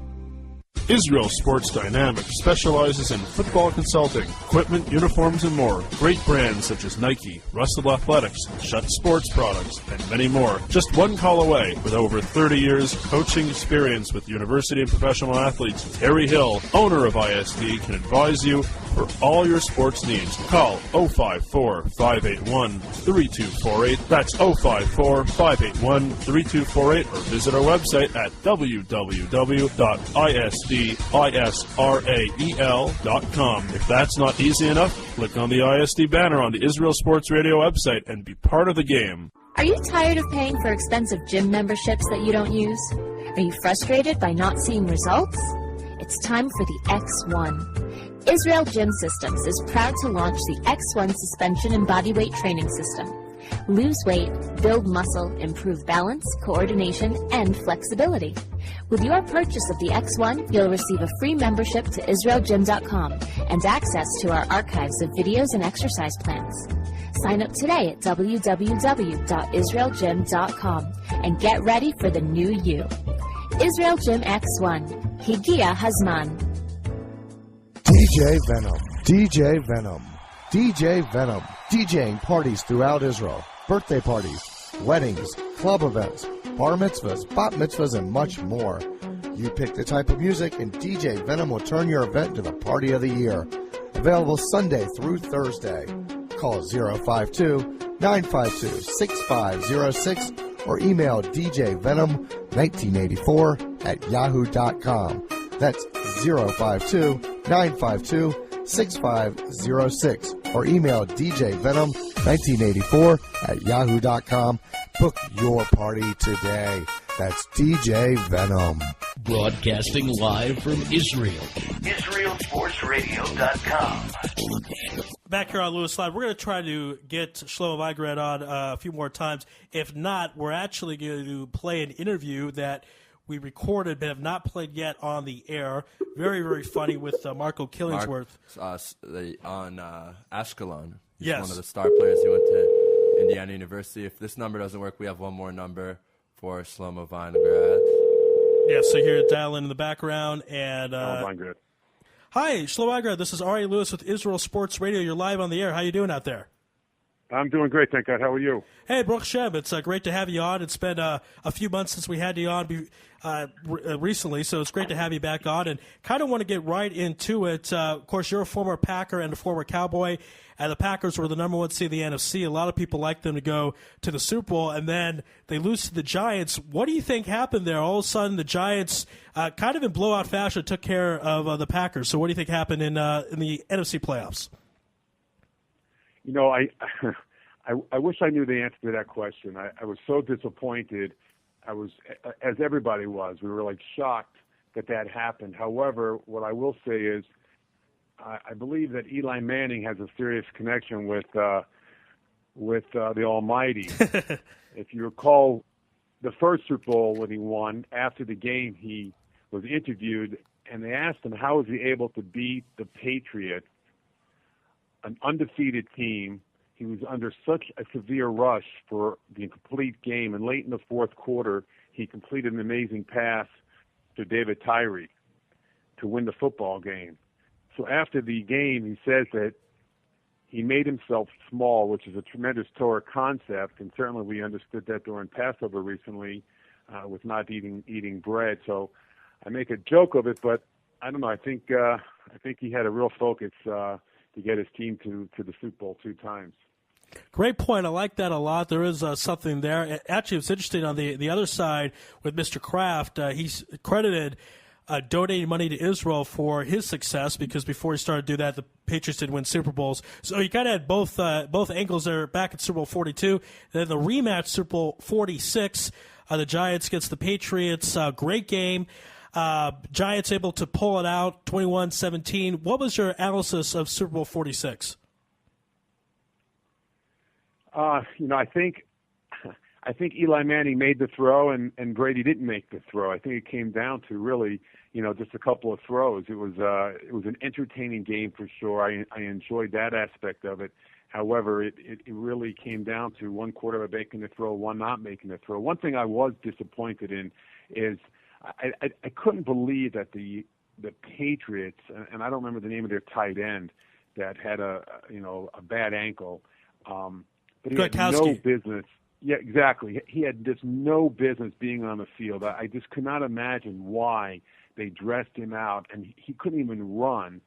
I'm quite sure there had to be somebody else in that football field or on the Patriots roster that could have been more of a threat than someone who was really basically out there on one leg, which took away a significant threat that they had for the entire season. Yeah, absolutely. I agree with you 100%. When I was watching that game, you see he couldn't cut, he couldn't move. He was not – I know he wanted to help the team, but he was not helping the team by being out there, so I certainly questioned that move from the Patriots. Now, you played in the Super Bowl and won a Super Bowl. This is a nerdy question, but what is it like? What is it like to play in front of hundreds of millions of people throughout the world, the adrenaline, the special music that's played in halftime, the whole hoopla before? Try to convey, if you can, what it's like to play in a Super Bowl. Well, we had Michael Jackson at halftime. I don't know if anybody remembers Super Bowl 27. Michael Jackson was the halftime entertainment. But, it's such a long season. I got to tell you, the season, it starts in July, but it really starts in March for players. You get a little bit of time off after a season, so you start to really work in March. And you go all the way through the season, then into the playoffs, then 2 weeks of that hoopla prior to the Super Bowl, so it is, you get to a point where like you want to play this game and get this game going because you're so filled with football. But it was a tremendous, tremendous thing. It was great that my father, of blessed memory, got to come to the game, and my brother and some family members and a lot of my friends got to come out to Pasadena, and it was just a tremendous thing to experience. The entire season, the Super Bowl running season, and all that goes along with it, and to be on such a great team as the Dallas Cowboys was, for a number of years, and I got to be a part of that for that particular game. At least in the Super Bowl you played, it wasn't close. It was a blowout, and the Cowboys tied a record at the time for most points in the Super Bowl. This previous game, a nail-biter, Eli gets it done, gets a second Super Bowl reign, and a lot of talk afterwards was is he a Hall of Famer? I know he has more years in his career. He's 30 years old, but kind of an interesting career. Had 2 great seasons as far as winning Super Bowls, but his QB rating in the low 80s, and his former teammate Kurt Warner came out and talked about how he's not a Hall of Famer, went into great detail about it. So I want to get your thoughts as a former NFL player, as Eli Manning a Hall of Famer. Well, I think we can say right now, yes, he's a Hall of Famer, you know, having just won a Super Bowl, and he's still relatively young. You know, he's got the pedigree. You know, look at his brother, what his brother's done, and how many years his brother and then his father. So I think Eli Manning certainly has a lot more football to play. He's getting older. However, he's gaining, you know, more confidence and more experience, and he's going to solidify, you know, his name in the Hall of Fame in the next couple of years for sure, if it's not already solidified. Did you think it was a little weird? I mean, I know that Kurt Warner kind of lost his job to Eli Manning, so maybe there's a little bitterness there, I'm not sure. But, you know, they were teammates. So you think it was weird that Kurt came out with this interview and talked about how Eli's not a Hall of Famer, or was that maybe done to try to motivate Eli? Sometimes there's a psychology game there. So what do you think? What do you think of Kurt Warner's interview?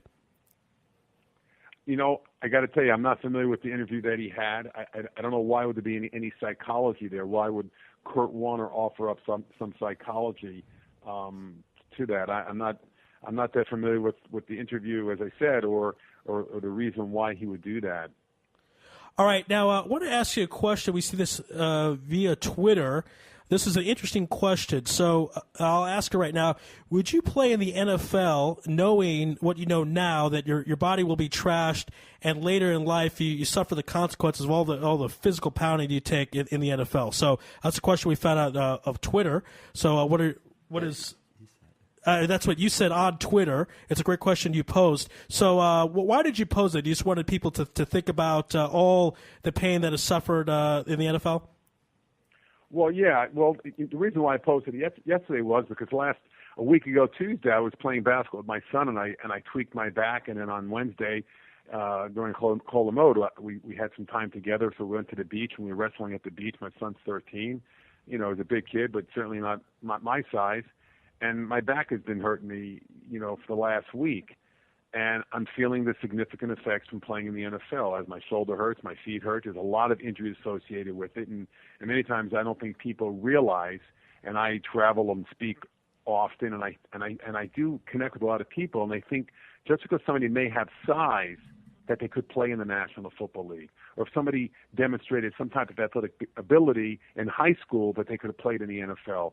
And people don't realize it's not only about the size, but it's also about tremendous athletic skills, a determination, a work ethic, you know, a discipline that goes into this day in and day out. And you have to play through pain, and you have to play through injuries, and there's no days off, there's no plays off. And people, I don't think, really understand it because they have not been through that, and they see it from the bleachers, and they don't know what goes in behind it. And I get questions every single day. People don't realize that it's an 11-month-a-year job, that you're working out 11 months a year nonstop. And I'm not talking about for 45 minutes to an hour. I'm talking about 3 and 4 hours a day you're working out in the off season and in the regular season.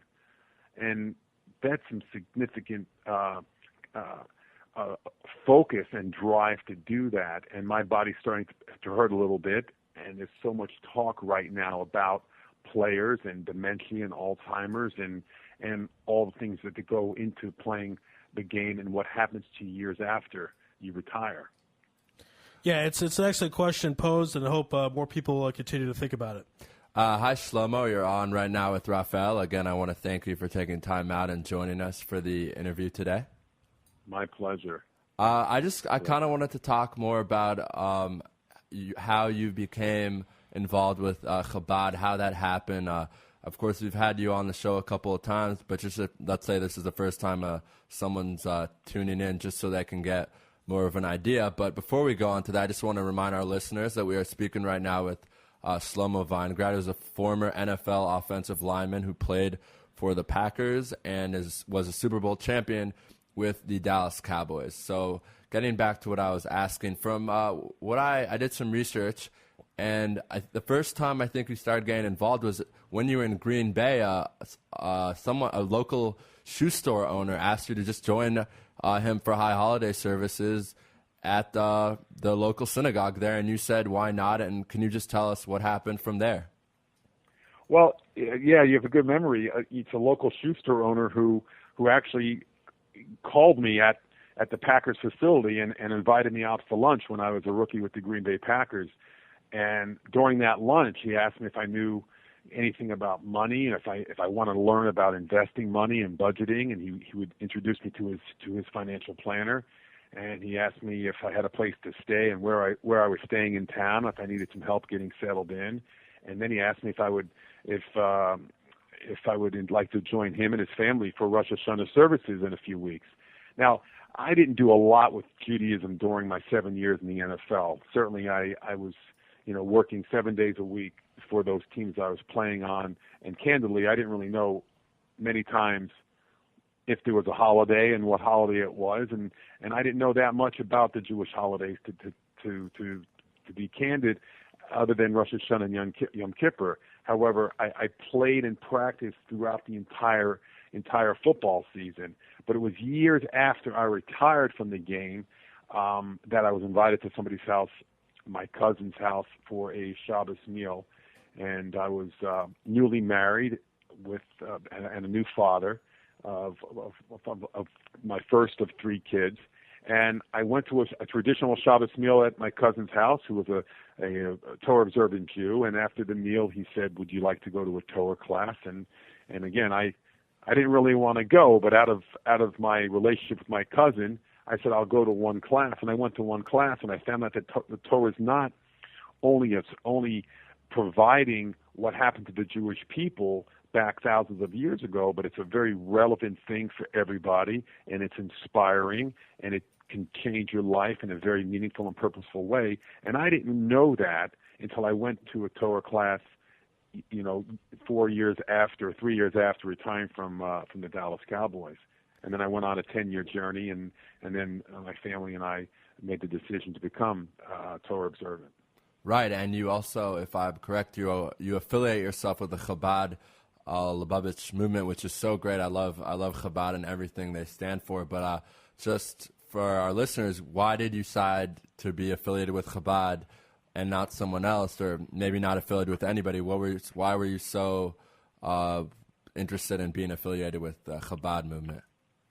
Well, I met some rabbis over the years as I was doing some shul shopping, and I was going out and I was exploring a little bit, and I didn't really explore that far. I met some Chabad rabbis, and I liked it, and it was inspiring, and it was fun, and it was wild, and it was non-judgmental, and they knew that I didn't know how to say Aleph, so they taught me how to say Aleph, and then they taught me how to say Beis, and then they taught me how to do this, and then I got a pair of tefillin and a talis, and they showed me how to put on the tefillin and the talis, and it was done in a very slow, methodical way, at my own pace, and I just enjoyed the experience and the hoopla and the excitement and the passion that these rabbis shared with me, and I just stayed there. I didn't keep going exploring other types, and I speak at all kinds of Jewish organizations around the world, whether it's Chabad or Young Israel or Aish, or NCSY, or Reform, Conservative, Orthodox. So I'm very open to speaking and sharing my words with people, because Judaism, unfortunately, has not been marketed very well. It's been better, I think, in the last decade, but it has not been it has been marketed in a very fun, exciting way. And I think it's important that people understand that it is fun, and it is exciting, and it is meaningful and purposeful, and everybody needs religion in their lives. And this year, more than any year, we've seen that so often with football and religion, with Tim Tebow, and how much publicity he's gotten. And people don't realize that many of my teammates and many players in the NFL have religion in their lives, because they realize you need to have a relationship with God. Wow. Okay. Thank you very much for that. The next thing I want to talk to you a little bit about is something that is very amazing, and I'm sure that you'll get into a little more. You were inducted into the National Jewish Sports Hall of Fame a couple years ago. And, actually, it's the anniversary. The anniversary is tomorrow in a couple days, April 19th, 2010. Some of the guys who have been inducted are Sandy Koufax, Hank Greenberg. I mean, how does it feel to have your name part of that list? Obviously, there's like the California Jewish Sports Hall of Fame. There's the Midwest Sports Jewish Hall of Fame. But this is the National Jewish Sports Hall of Fame, not just a little one. How does it feel to be among those guys? Well, listen, it was a tremendous thrill for me and my family to get inducted in that Hall of Fame, and they did an amazing job, and it was great to be inducted with the other people that were in that class. So to be mentioned in the same breath with a Sandy Koufax is a tremendous thing. As a matter of fact, I got to meet Sandy the month after the induction when Sandy Koufax and 250 others were invited to the White House for the celebration of Jewish American Heritage Month. And I was one of the people that were invited, along with Demetrius Solidis, the boxer, and Jay Fiedler, an ex-professional football player. Right. But it was so unbelievable. Out of the 250 people that were there for the luncheon at the White House, which was all kosher, and it was observed by the Chabad rabbi of Washington, D.C., which was a great setting, but everybody there wanted to see Sandy Koufax. Everybody there wanted to touch Sandy Koufax, me included, because he meant so much to the Jewish people around the world.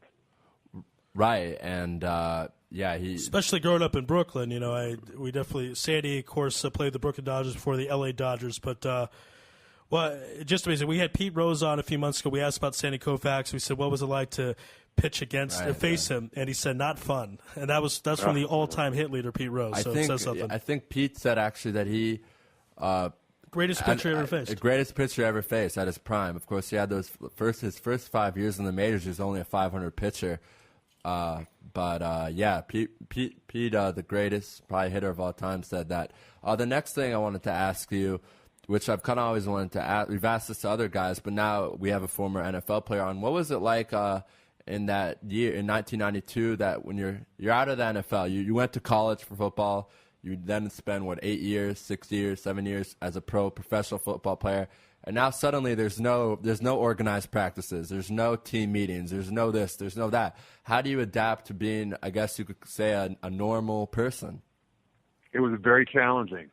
Extremely challenging. Can you imagine, as you said, you have a program, you have a playbook, you have a coach, you have teammates, you have a locker room, you have a schedule, an itinerary. You know exactly where to go every single day, what time to be there, and all of a sudden all that stops, and you're like, well, what do I do now?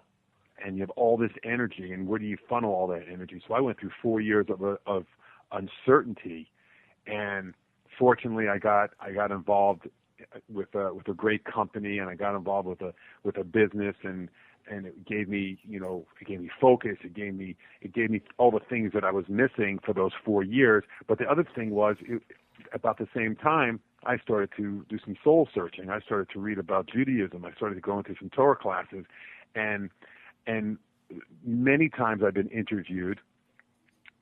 The people doing the interviewing picked up on it, as I believe you just did, that it's the same thing being focused on Judaism. It offers the same structure, the same discipline, the same things that as a player, I get up in the morning and, I know where to go. I gotta go, I'm going to go find a minion somewhere. I'm going to daven, and I'm going to go to work, and you plan your day accordingly.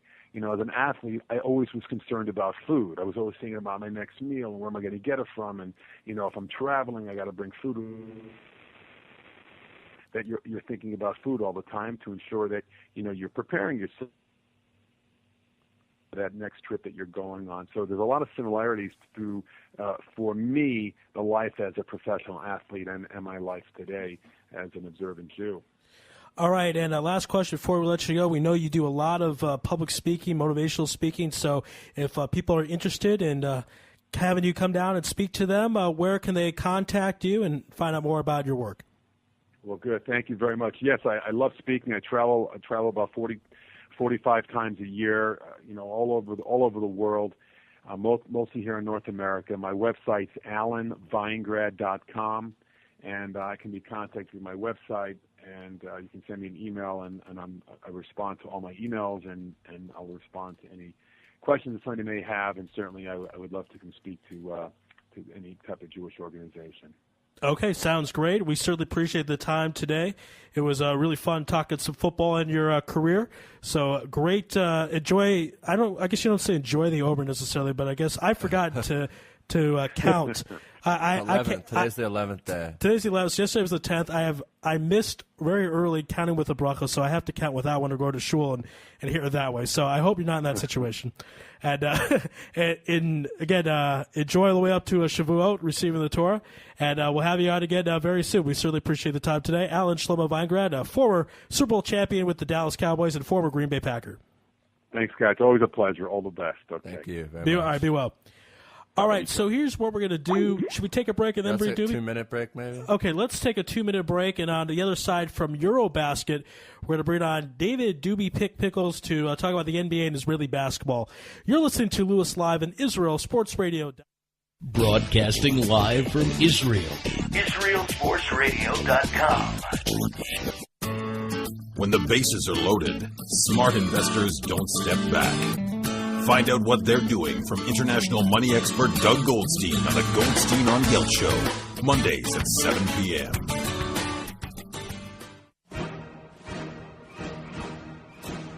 We're standing outside El Gaucho restaurant here in downtown Jerusalem, and we see another happy, satisfied customer. Ma'am, what is your name? Kashet. And what did you think of El Gaucho restaurant?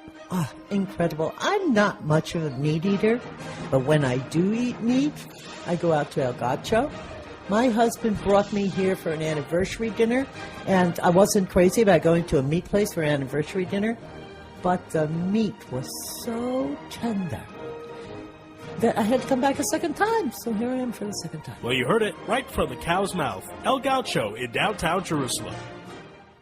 This is Tamar Cass, and you're listening to Israeli Sports Radio. DJ Venom, DJ Venom, DJ Venom, DJing parties throughout Israel, birthday parties, weddings, club events, bar mitzvahs, bat mitzvahs, and much more. You pick the type of music, and DJ Venom will turn your event into the party of the year. Available Sunday through Thursday. Call 052-952-6506 or email djvenom1984@yahoo.com.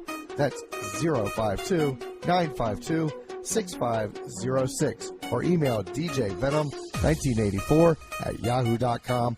Book your party today. That's DJ Venom. This is Dimitri Salita, and you're listening to IsraelSportsRadio.com. Broadcasting live from Jerusalem. IsraelSportsRadio.com. All right, back here on Louis Live, we're dialing up David Doobie Pick, as you can hear in the background. This is live, and we'll talk some NBA. Hello. Hey, Doobie, this is Ari Louis. You're live on Israel Sports Radio. How you doing out there?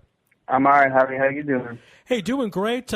We know you're very busy, so we won't keep you too long, but we want to talk about the NBA playoffs, and it's right around the corner. And first question I have for you is the Spurs. I mean, this team just will not die, will not go away. Everyone keeps saying this is the year they go down. Tim Duncan's too old, but they figure out a way to just keep it going. And what do you think has been the key to their success? The key to the Spurs' success, in my opinion, is the fact that they've been playing for so many years together, and that Greg Popovich doesn't really need a coach because the system is so consistent that all he needed was a few missing pieces that he brought in this summer and during the season that just continue the motion so smoothly that I think that only, except for the Heat, my OKC, and maybe one or two teams, only the Spurs can stop the Spurs. Yeah, I agree with that. I think they are such a good machine right now that they can exactly. Now, they did do that last year, but in any case, I agree with you there. All right, let's go to a team on the cusp of making the postseason, the Phoenix Suns. Steve Nash is second second in assists in the league behind Rajon Rondo. And if you look at his cast of characters, he has nobody. He has a 40-year-old Grant Hill and one of the Lopez brothers, and just not a lot of famous pieces there. And I'm not saying he should win the MVP, but I think he should be maybe top 5, top 10. Steve Nash doing his thing at 36 years old. So talk about his contribution to the Phoenix Suns. Well, I think his contribution to the Phoenix Suns resembles to the fact that he only has 15 more assists this season to pass Oscar Robinson, which is a great milestone both for the Suns organization and Steve Nash. Also, I think winning Hoops Hype Tweeter of the Year back-to-back is a great award in itself. So I think all the talk about Steve Nash possibly leaving next season to maybe joining the Heat or a different organization with a better postseason potential is, it kind of affects the team in the sense that they don't really know what is going to happen with their star, and I think they take, a few steps back in their W column. And this probably will be actually, I thought for the longest time Steve Nash should be traded. It could be a swan song for him, but if they could get in the playoffs, it'd be a good way for him to go out and lose in the first round to OKC. All right, let's talk about the Dallas Mavericks. We had former Israel Sports Radio guest Mark J. Spears of Yahoo Sports write a pretty fascinating article about the Mavericks, 6th seed right now, battling just a lot throughout this year's the defending champs. The whole Lamar Odom thing, Dirk's injuries, struggles. What do you like from them in the postseason, especially if they can move up in the seeding just a little bit? First of all, having me on after the big guns is terrible because there's nothing better I can say. So I should have been the warm-up, and then you should have brought Mark on. They're the warm-up for you, Doobie Pick. No, not at all. The Mavericks, I don't know what to say for the Mavericks. I don't know. One night they'll come out and without Kobe Bryant, they'll lose in LA, which should have been a for sure win for that team. And but Dirk was struggling, and even though Jason Terry hit some big shots, I can't say that they're still bruised up about the fact that Odom left because I probably think the only guy who affected was Mark Cuban's pocket. So I don't really know how far they can go. I bet Mark gave you a lot better insights on that, but I don't think it's very deep. Okay, now let's move over to the Eastern Conference. I've asked two different people about this. I'm going to ask you this as well. The Celtics are supposed to be written off where their players were too old. The lockout was going to hurt an old team, and yet the first place in their division, it's not the strongest division in the NBA. It could be the weakest. But what do you think is the secret? Rondo leads the league in assists. That's part of it. But how have the big three been able to play at a pretty high level? I have two words for the Celtics' success. Yes. Avery Bradley.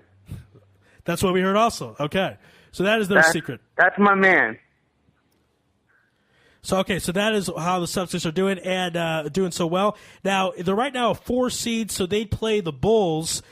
Actually, they're a division winner, so I think they get the 3 seed. But do they really have a chance against the Heat or the Bulls in the playoffs?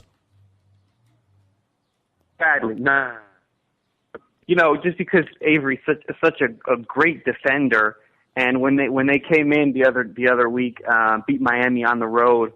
I was watching the game live, and I saw Dwayne Wade was struggling for so long, the whole first quarter and part of the second quarter. He couldn't even buy a bucket, couldn't even buy a shot, let alone a bucket. And then Avery, was pulled out to get some air. Ray Allen was checked in, and then Dwayne Wade instantly had 7 consecutive points. Miami was on a run. So I think if Rondo keeps playing amazingly the way he is, and KG's been hitting huge shots, I think Avery will be the third part of that big three on the defensive end that'll have to make the difference, containing either Derrick Rose or Dwayne Wade, because LeBron only plays 3 quarters. That's for sure. Okay. So last NBA question for you before we turn over to Raphael and ask you some questions about Israel basketball. The Heat, LeBron James probably win the MVP, but like you mentioned, doesn't play in the fourth quarter. Asked this before, but want to double check with you. Can they win a title with LeBron playing 3 quarters and then Dwayne Wade taking over in the fourth? Sure. And I'll tell you why. It's because Dwayne Wade is the second player in the NBA to take a loss, any loss, so tough after Kobe Bryant. And, I think in a sense last year Dwayne took a back seat. You kind of let LeBron run the show against Dallas. Maybe it they were his first time together, and they were coming together, and I don't really know what went on behind the scenes there and why Wade gave up so many shots and decisions down the stretch. But I think he's kind of in his mindset. It's like, I don't know if we'll be there again. I don't know what will happen next season, but I'm going to take over right now because we're living the moment, and LeBron couldn't do it. Hi, David. You're on right now with Rafael. I want to talk with you for a few minutes about Israeli basketball because, of course, you cover Israeli basketball for Eurobasket, so I hope that's cool. Yeah, how you doing? Good, man. I just wanted to get some of your thoughts. We only have about 5 minutes left. I just want to get your thoughts on Maccabi Ashdod. We had Alex Tice on the show a few times. What do you think about this team? They're very dangerous. They beat Maccabi and Nokia early in the year. They have some good pieces. They've been playing well since Bradley was given off to Hapoel Yerushalayim. I just wanted to get your thoughts. They're right now sitting at number 7. They're in the bottom part of the playoffs, but they're a very dangerous team. I just wanted to ask you your opinion on this squad. I think Ashdod is a great. It's great for the league to see how a team can strive with only 3 foreigners, allowing their Israelis to come together and play a big role. Because we have a team like Maccabi, who the roster basically is contain 7-8 Americans, and then Jerusalem has 6, and Bnei Sharon had 8 or 9 this year alone. And I think once Ramel Bradley left to Jerusalem, the Israelis had to step up, and Ashdod only having 3, Josh Carter, Josh Duncan, and Alex Tyus, also a lot of more fans came out. Ashdod went on a crazy winning streak, and I think that's the key to success in this league if you want to finish second, because nobody's beating Maccabi. Right, and in terms of the playoff position, I think they dropped these back-to-back games just because they knew they weren't going to get the 5th, 6th spot. They knew they weren't going to drop to the 8th seed. So the 7th is fine, and that's where they are right now. Absolutely, and of course they have Tapiero, who's a really great guard. I think he just cracked the top 20 scoring list. So he's when we were talking to Alex, he told us he's learned so much from Tapiero, and he's been a great leader for that team. And that's something that you don't really see that much in this league. The best players or the best guards are usually the foreigners. So that's very, very good to see there. The next team I wanted to talk about with you is Jerusalem, Hapoel Jerusalem, Yerushalayim. This team had a lot of turmoil earlier in the year with Katash getting fired or leaving, and now they have the new coach, Sharon Drucker. But they've been playing pretty well. Strawberry's been playing crazy. I just want to get your thoughts. I mean, they're 14-10. They have a couple good wins. They've played Maccabi very close. They beat them once and then lost in overtime. There's a big game next Sunday.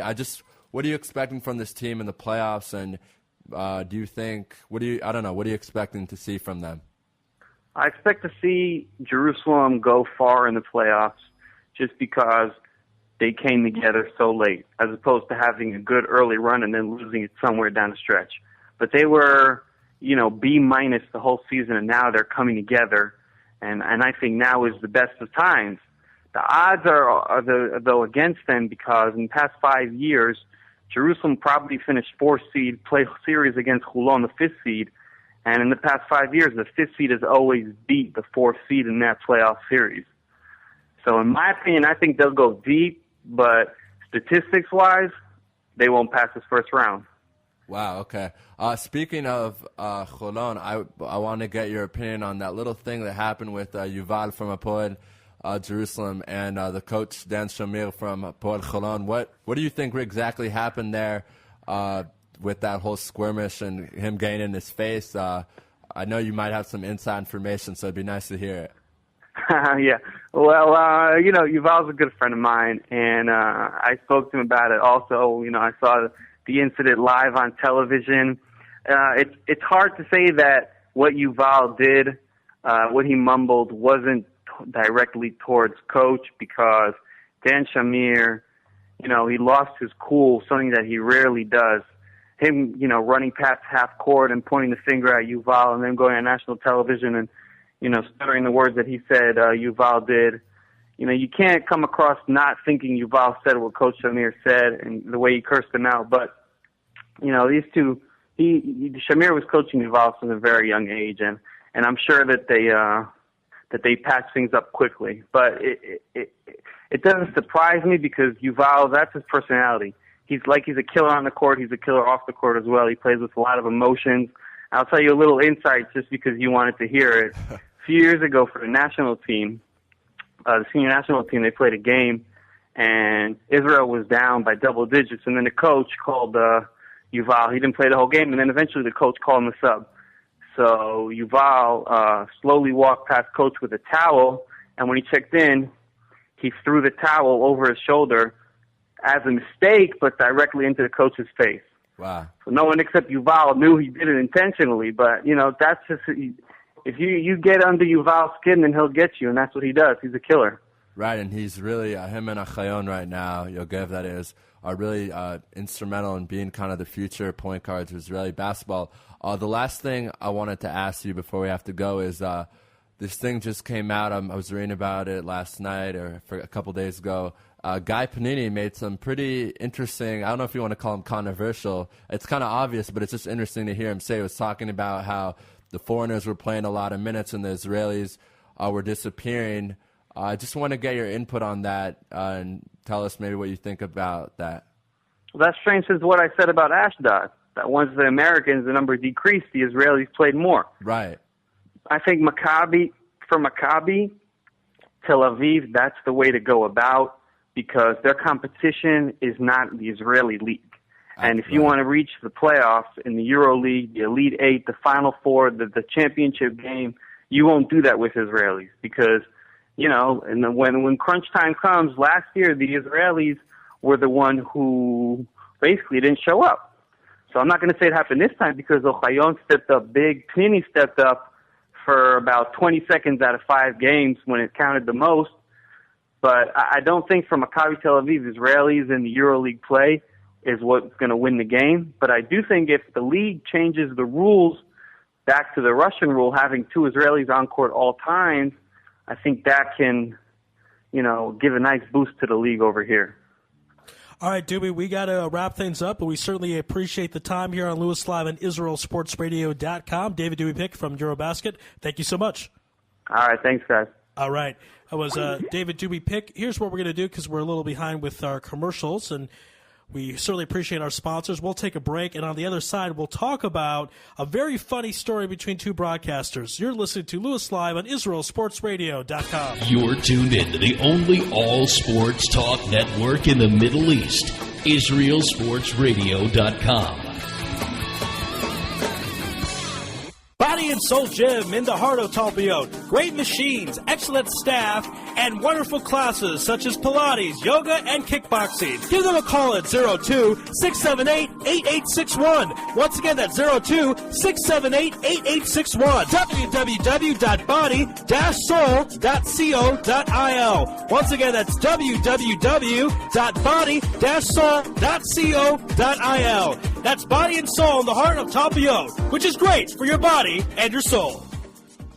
You're already using a credit card every day. Why not feel good every time you make a purchase? When using the HAS Advantage Support Israel Visa card, a percentage of each purchase you make will be donated to your choice of 24 Israeli-based charities, while still earning a reward point for every dollar spent. But wait, these rewards are even better than the standard rewards you get, especially when using them towards Israel travel, with the best conversion rate on El Al's Matmid Frequent Flyer program. Earn double points at some of your favorite supermarkets and restaurants in the U.S., as well as discounts all over Israel. If you love traveling and supporting Israel, HAS Advantage is the card for you. Just give us a call toll-free at 1-866-6-ISRAEL. Sign up right now with the code ISR10 to earn 2,500 bonus points. That's 1-866-647-7235. HAS Advantage. Earn rewards. Support Israel. Offer valid for U.S. citizens only. Terms and conditions do apply. When dialing from within Israel, please dial 1-800-200-818.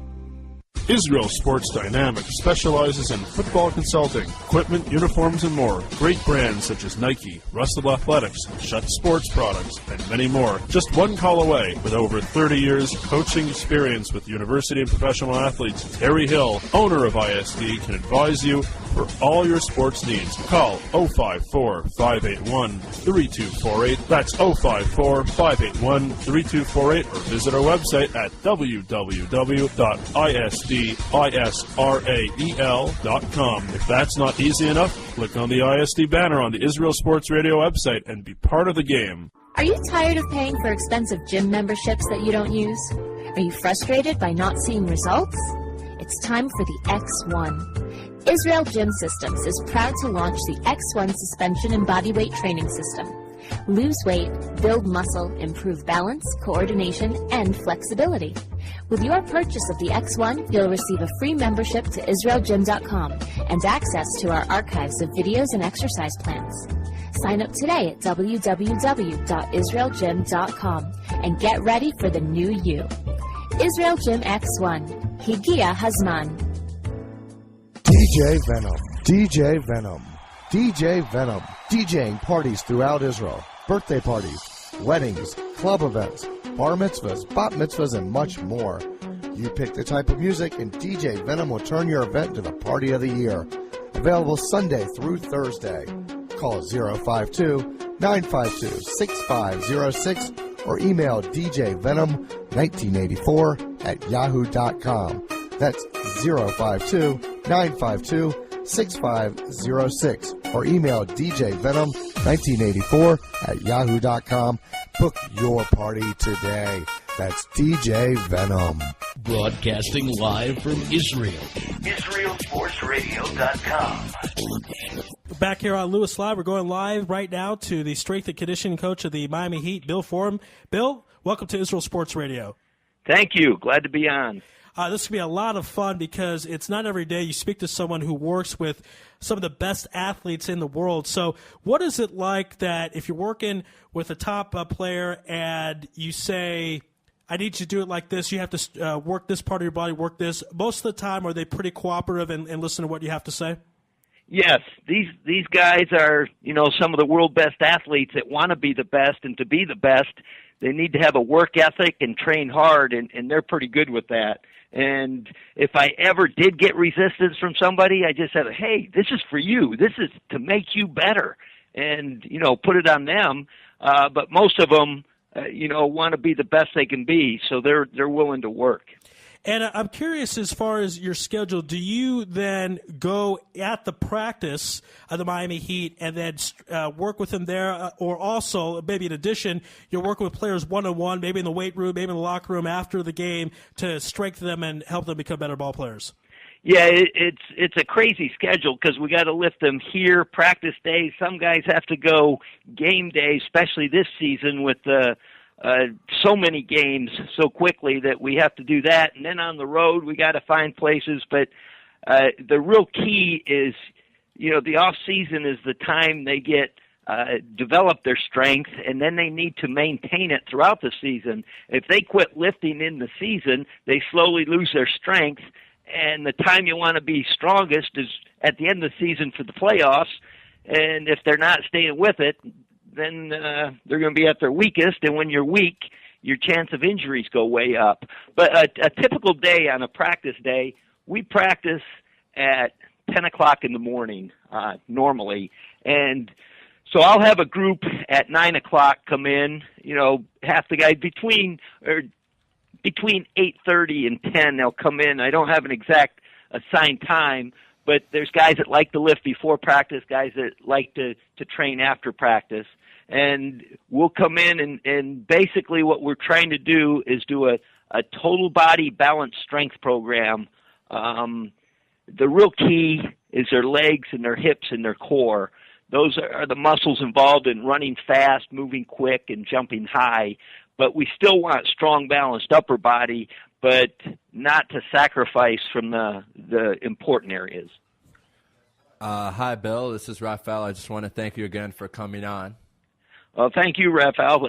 I'm glad you looked me up. This is always fun to do. No, this is great. One of the questions I was doing some prep for this interview is a question that really I'm very excited to ask you is, you've now been, I believe, in your current position since 1989. This is something I've discussed with my friends a lot. What have you seen in the bodies and that athleticism in players in the last 20 years? A lot of people argue that in the last 10 years, the players in the NBA are way more athletic, way bigger, way stronger. In the last few years, you have things like AAU basketball. So these guys start lifting when they're 14, 13. And maybe 20 years ago, it wasn't like that. I'm just very curious to hear, in the last 20 years, what you would say has the athleticism for a player who shows up working for you, is it the same as it was 20 years ago? Is it different? You know what? It's a good question. They are bigger and stronger, and they seem to be more athletic. Back in the day, Michael Jordan, before him, Julius Erving, there was always a few very athletic guys, but now we have a lot more, it appears.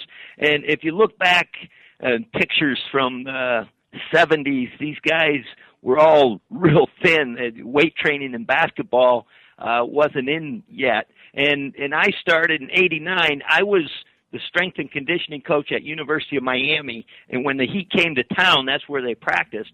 So their first year, I was a consultant for them, and I was their strength and conditioning coach, then came on full-time their second year. And what I'm seeing is like what you're seeing. Now you look at the athletes, and they're bigger and stronger and much more cut from the athletes of the 70s and 80s, and it seems like we've got a lot more high flyers, and the athleticism in this league is unbelievable. All right, Bill, I want to ask you, because you've been with the Heat for so long, since July of 1989, and they started out, of course, as the expansion team, one of the new teams in the NBA. Had some good years in 1999, late 90s with Tim Hardaway and Lonzo Mourning. They kind of went down, won the title in 2006, went down, now they're back up. What is it like to go with the roller coaster aspect of the team? You're kind of going with their wins and losses, up and down, up and down. What is that like? It really has been a crazy ride. It's the roller coaster, because when we started out, the first year ever, we won 15 games, and we won 18, into 24. Then we made the playoffs in our fourth year. So we had a nice climb, and they built it with young athletes. But it really changed in 1995 when Pat Riley came to town, and he really changed the culture and brought in that first year. I think we were able to trade for Alonzo Mourning, and we traded for Tim Hardaway and had a nice run. And like you said, then you peak for a few years, and then there's little drop-offs, you rebuild, and I've been through all those. So it's been an amazing ride, but to win it all in 2006, that's the ultimate. And now we're trying to do it again now with this group. Speaking of Pat Riley, I love telling this story. It's one of my favorite Pat Riley stories, that he was motivating the Heat one time and was telling them, you've got to play to your last breath. And then he apparently stuck his head in an ice bucket and held his breath for several minutes, and then put his head out and said, to your last breath. If you saw something like that, would you say, hey, Coach, I know you're trying to inspire the team, and I know how healthy that is. You know what? I remember that. That was, I believe it was in the locker room in Detroit, and he was so passionate with motivation. It is unbelievable. Every day, we have 82 games in this season. It's hard to get him up for every game. And I remember Dan Marley would come running out to the arena right after his pregame speech, and he says, man, every game I'm ready to run through a wall for that guy. He's just amazing as far as motivation. It's been fun to see it, to be right here and actually see it. And I want to ask, what is your interaction with the coaching staff, as far as does a coach ever come in and say, hey, listen, you've been working out so-and-so, tell me, really, is he 100%? Because players don't want to say they're not 100%. They want to say 100% even if it's not 100% accurate. Do you sometimes have to kind of keep it real, as they say, and say, his calf's a little sore. I mean, be careful how you play it. Good point. We have an athletic trainer that handles the injuries, so they go through. If there's any injury, we refer them to the athletic trainer. We've got an amazing staff: athletic trainer, physical therapist, massage therapist, myself, and we work together. But they handle the injury. So if there is anybody with an injury, they're referred. But if there's a question on conditioning, then they come to me, because in season the guys playing minutes, they're in shape, they're ready to go. I've got to keep the guys the guys that are not getting minutes. I got to keep them right. So if their number's called, then they're ready to go. And so in season with the conditioning, I deal with the guys not getting minutes. And so I tell them on game day, okay, you're not playing. This is your game. Let's go after it. And we do some high-intensity conditioning to keep them right. I just wanted to ask you, the lockout obviously affected players' conditioning, and this is a great question to ask you, or this is a perfect question to ask you. What did you think when the guys finally showed up at the facility? Were they in bad shape? Were they in good shape? I mean, what were you expecting with all that lockout stuff? A lot of the guys played internationally, even some of them played in Israel. As the strength and conditioning coach, when they first showed up at the facility, what were you thinking? Well, I really didn't know, because we had no contact with them from July 1 until December 9th. Right. And a normal season, the fall camp starts in October. Well, guys start coming around in August, and in September I've got 4 to 8 weeks to work with them, conditioning, get their body fat down, get their weight correct. And this year we didn't have that, so I didn't know what to expect. But luckily, this group, we were so close to winning it last year, and that was their goal, to win it, that they kept themselves pretty good. Not as good as if they were here for 8 weeks working with the coaching staff and us, but they came in okay shape, I'd say. Not great shape, but okay shape. And then the coaches were very smart on how to manage them, because if they went into regular fall camp mode, there'd be a lot more injuries. And so the coaches worked into it, the players stayed with it, and now they're in great shape, ready for a playoff run.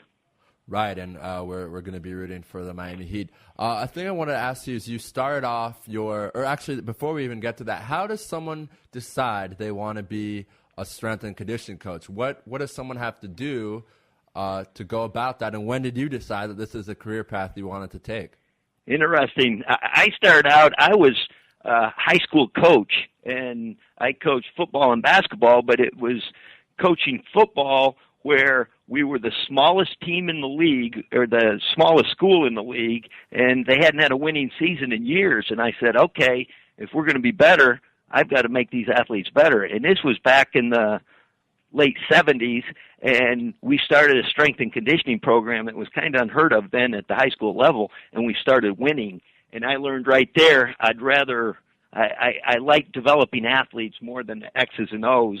So I went back to grad school in exercise phys at Michigan State, and then I was the strength and conditioning coach at Washington State, and then University of Miami, and then the Heat came along. So I just kind of moved up the ladder. But compared to when I got started to what's out there now with all these performance centers, and it's really amazing what they're doing in the world of strength and conditioning out there. So it's fun to see the difference. When I came to the Heat, we were only the sixth team in the NBA, that was in 1989, to have a full-time strength and conditioning coach.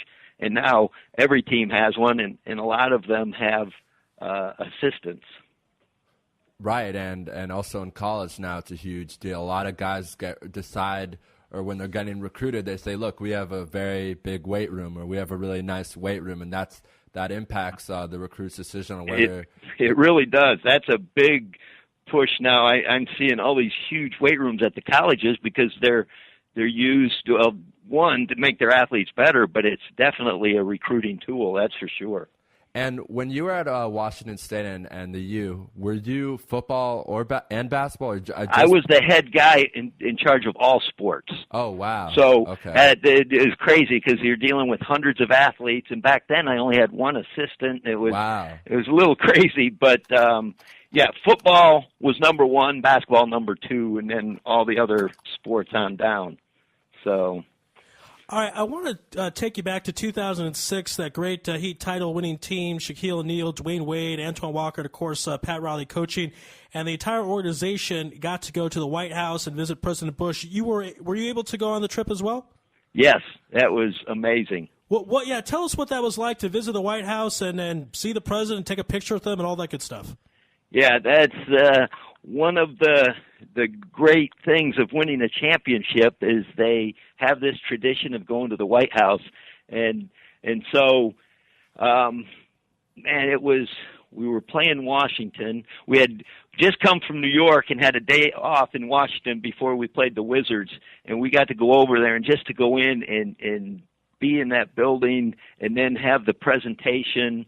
And I remember President Bush, we had these little cards that Coach would pass out. I don't know if there's any pictures, but had thousands of these cards in the middle of the locker room as motivation of different, it was 15 strong is what they called it, kind of us against the world, and some of them had pictures of our players on them, and some had pictures of the trophy, and then some had pictures of players with their wives or significant others, and just real motivating for the players. Every game they'd bring this wheelbarrow in of all these cards and dump into the middle, and Pat would have his inspirational talk, and it really got us over the top.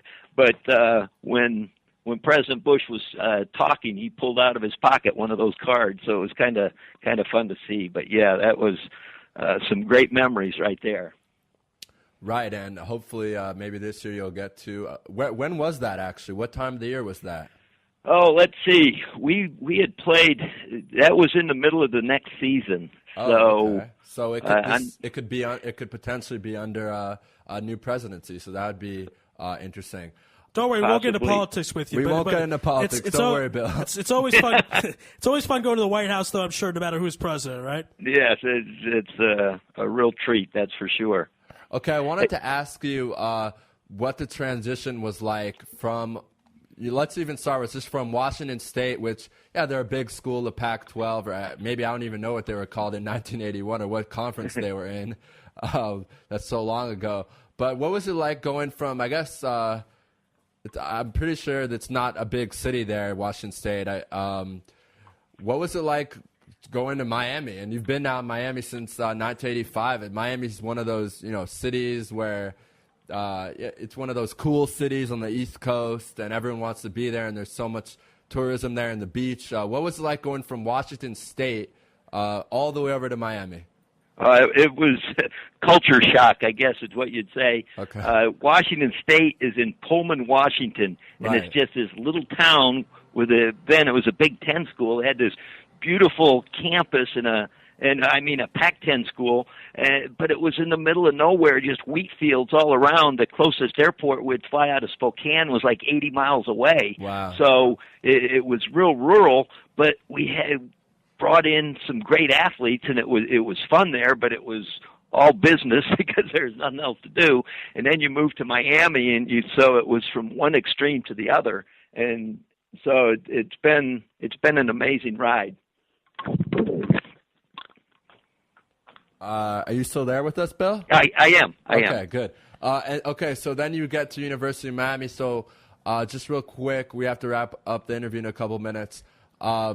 What was it like then going from being, you kind of, like you mentioned earlier, this was interesting. I thought that maybe you were just the head and strength and conditioning coach just for, let's say, the basketball program, the football program. But what was it like then going from having hundreds of athletes, then being hired by the Heat and only having to focus really on maybe 8 to 10 guys? Obviously the roster is 15, but you really focus more on the guys who are playing. What was it like going from 300 athletes to 10 athletes? That was one of the key factors. You can be so specific with each athlete now. Before, I'd have 30 guys working out. Now I have two or three working out at a time, so I could be very specific with each athlete on their technique, what they were doing, their goals, and we take a close look at nutrition. Right. And I can really spend a lot of time with each athlete on nutrition as well. After every practice and every game, there's a recovery drink sitting at their locker that they take, and each day I make sure they get their supplements of a multivitamin, fish oils, vitamin D, so I can be so specific with each guy that at the college level with so many athletes, you do the best you can, but there's such big numbers that you can't really zero in on any single guy, and here I can do that. So that I like that part of it. Okay, so last question now. Let's say the off season ends in June usually.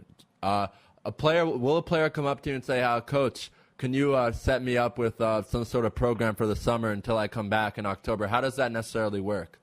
They don't come to me; I go to them. I have a summer program, and hopefully, one good thing in Miami is guys are in town. So if they're in town, they'll come in and train with us because they like being here in the city. Where some smaller markets, it's hard to get them to stay in the off season. So that really helps us.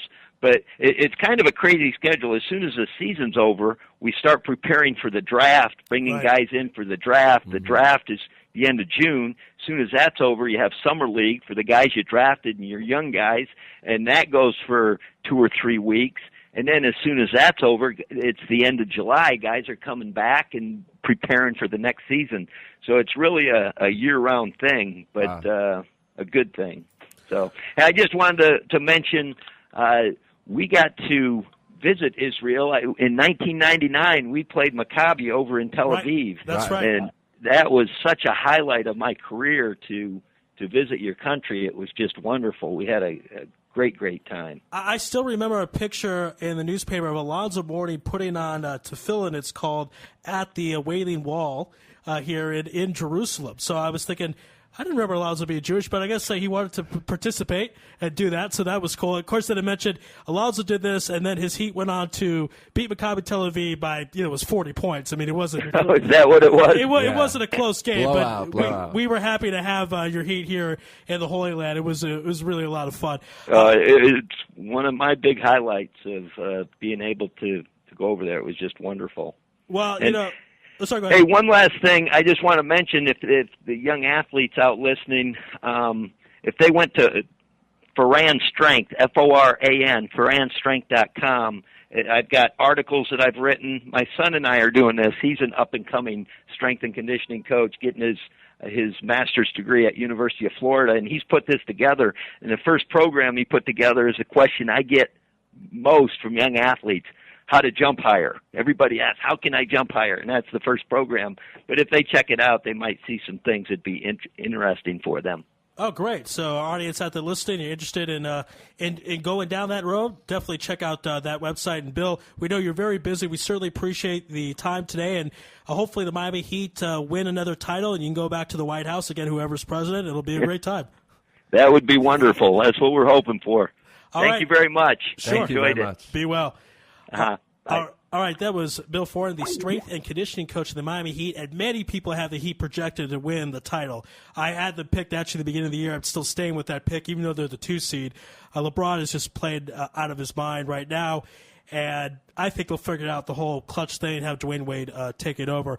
Here's what we're going to do right now. We'll take a quick break, and then we'll come back. We're going to wrap up the show. We'll tell you some very exciting news here on Israel Sports Radio. You're listening to Lewis Live at IsraelSportsRadio.com. Broadcasting live from Israel. IsraelSportsRadio.com. When the bases are loaded, smart investors don't step back. Find out what they're doing from international money expert Doug Goldstein on the Goldstein on Gelt Show, Mondays at 7 p.m.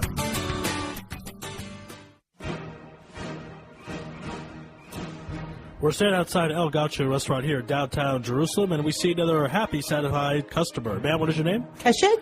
And what did you think of El Gaucho restaurant? Oh, incredible. I'm not much of a meat eater, but when I do eat meat, I go out to El Gaucho. My husband brought me here for an anniversary dinner, and I wasn't crazy about going to a meat place for an anniversary dinner, but the meat was so tender that I had to come back a second time, so here I am for the second time. Well, you heard it right from the cow's mouth. El Gaucho in downtown Jerusalem. This is Tamar Cass, and you're listening to Israeli Sports Radio. DJ Venom, DJ Venom, DJ Venom, DJing parties throughout Israel, birthday parties, weddings, club events, bar mitzvahs, bat mitzvahs, and much more. You pick the type of music, and DJ Venom will turn your event into the party of the year. Available Sunday through Thursday. Call 052-952-6506 or email djvenom1984@yahoo.com. That's 052-952-6506 or email djvenom1984@yahoo.com. Book your party today. That's DJ Venom. This is Dimitri Salita, and you're listening to IsraelSportsRadio.com. Broadcasting live from Jerusalem, IsraelSportsRadio.com. Back here on Louis Live to wrap things up. Before we thank all our guests for today's program, first want to tell you tomorrow's program and then some very exciting announcements. Raphael, who do we have on tomorrow? Tomorrow we will be having Harvey Frommer, who's a very well-known historian, written a lot of books. He has a new book that just came out about Fenway Park. We had him on about a month ago, so I'll be very excited to have him on. We have Barry Bloom from MLB.com. He'll be talking about the first, 10, 11 games of the MLB season. Then at 6, we'll be having the man, the one and only Jim Williams. Yes. Which will be fun as always. And then a very special guest at 6:45 here, 11:45 Eastern Time in America for our listeners out there. Tyree Washington, who was involved is a world champion track and field star for the 400 meters. He had the best time at one point early in his career. And very exciting, I just found this out yesterday, from his publicist, he is planning a comeback for the 2012 Olympics. Games. So okay. We will get to talk to him about that. All right, so that's great stuff. Tomorrow, some huge announcements on Israel Sports Radio. Thanks to Raphael for setting this up. We're going to have Tommy Smith from ESPN, and even if you are not a fan of soccer like myself, you've heard of him. He's got that funny guy. He's got that very noticeable voice. He comes on ESPN, really represents the soccer world on ESPN on that network. So he'll be coming on. We'll get to hear his voice and talk to him about soccer. Well, Raphael will probably talk most there on that interview. We'll then have Mark Stein from ESPN as well. And to give you a little inside tip, Mark actually contacted us and been here about all the people we've interviewed on ESPN. Didn't want to be left out of the party, so he'll be coming on in the next couple of weeks. And the man who has won... Next week, actually, Ari. Next week is Mark Tuesday, Stein. A week from today. A week from today is Mark Stein. And in May, very shortly, right around the corner, the 3-time World Series champion, Curt Schilling. I'm not making that up. That is not a misheard thing I just said. Curt Schilling will be on Israel Sports Radio. Won a World Series in 2001 with the Diamondbacks. Was the co-World Series MVP. And 2000 the other was Randy Johnson. Randy, okay. 2004, famous for the bloody sock. That'll be fun to talk about. And 2007, he actually won a World Series game as well. So it wasn't an off year, and won the World Series again with the Red Sox. So 3-time World Series champion. And I think he's a Hall of Famer personally. Definitely. We'll ask Curt himself, because Curt is not shy when it comes to talking. So no, we actually had a clip last night on ESPN about this whole Bobby V thing. He's out of the country right now, but he called into ESPN and gave them his opinion on the whole Bobby V, and it was funny. It was entertaining. Yeah, he's a very entertaining guy. There's very few people out there that are that famous and that honest and that entertaining all rolled into one. So that'll be great stuff to have Curt Schilling on very shortly in the next couple weeks. All right, so tonight's show, we have to wrap it up. Want to thank everyone involved. Of course, we started with Richard Gotham of the Boston Celtics. He's the president over there. Very great interview. We appreciate the time. Then the president of Sports Management Worldwide, Dr. Lynn Lashbrook, who stopped his bike ride at 4:30 in the morning in Portland, Oregon to give us some time. So certainly appreciate that. Kyle Draper, reporter at Comcast Sports Net New England, thinks the Bruins will win in 6 games over the Rock the Red Capitals. We'll have Kyle back on to discuss the Bruins playoff run. Chabad's Alan Shlomo Weingrad, a Super Bowl champion with the Dallas Cowboys, also played with the Green Bay Packers, gave us his thoughts about Eli Manning, saying that he is a Hall of Famer right now and has a lot more to go, a lot left in the tank. David Dewey Pick from Eurobasket says the Spurs are playing so well at a high level because they played together for so long, and Coach Popovich really doesn't have to do as much coaching as other coaches. Certainly appreciate Doobie's insight. And, of course, the Miami Heat strength and conditioning coach, Bill Foran, who was very funny and explained what it was like to go to the White House and how it's always a joy no matter who's president, and hopes he'll get to do that again this season. He are projected to win the NBA Finals. So we got a great show for tomorrow. Stay tuned tomorrow. But that is it for tonight. God bless and good night.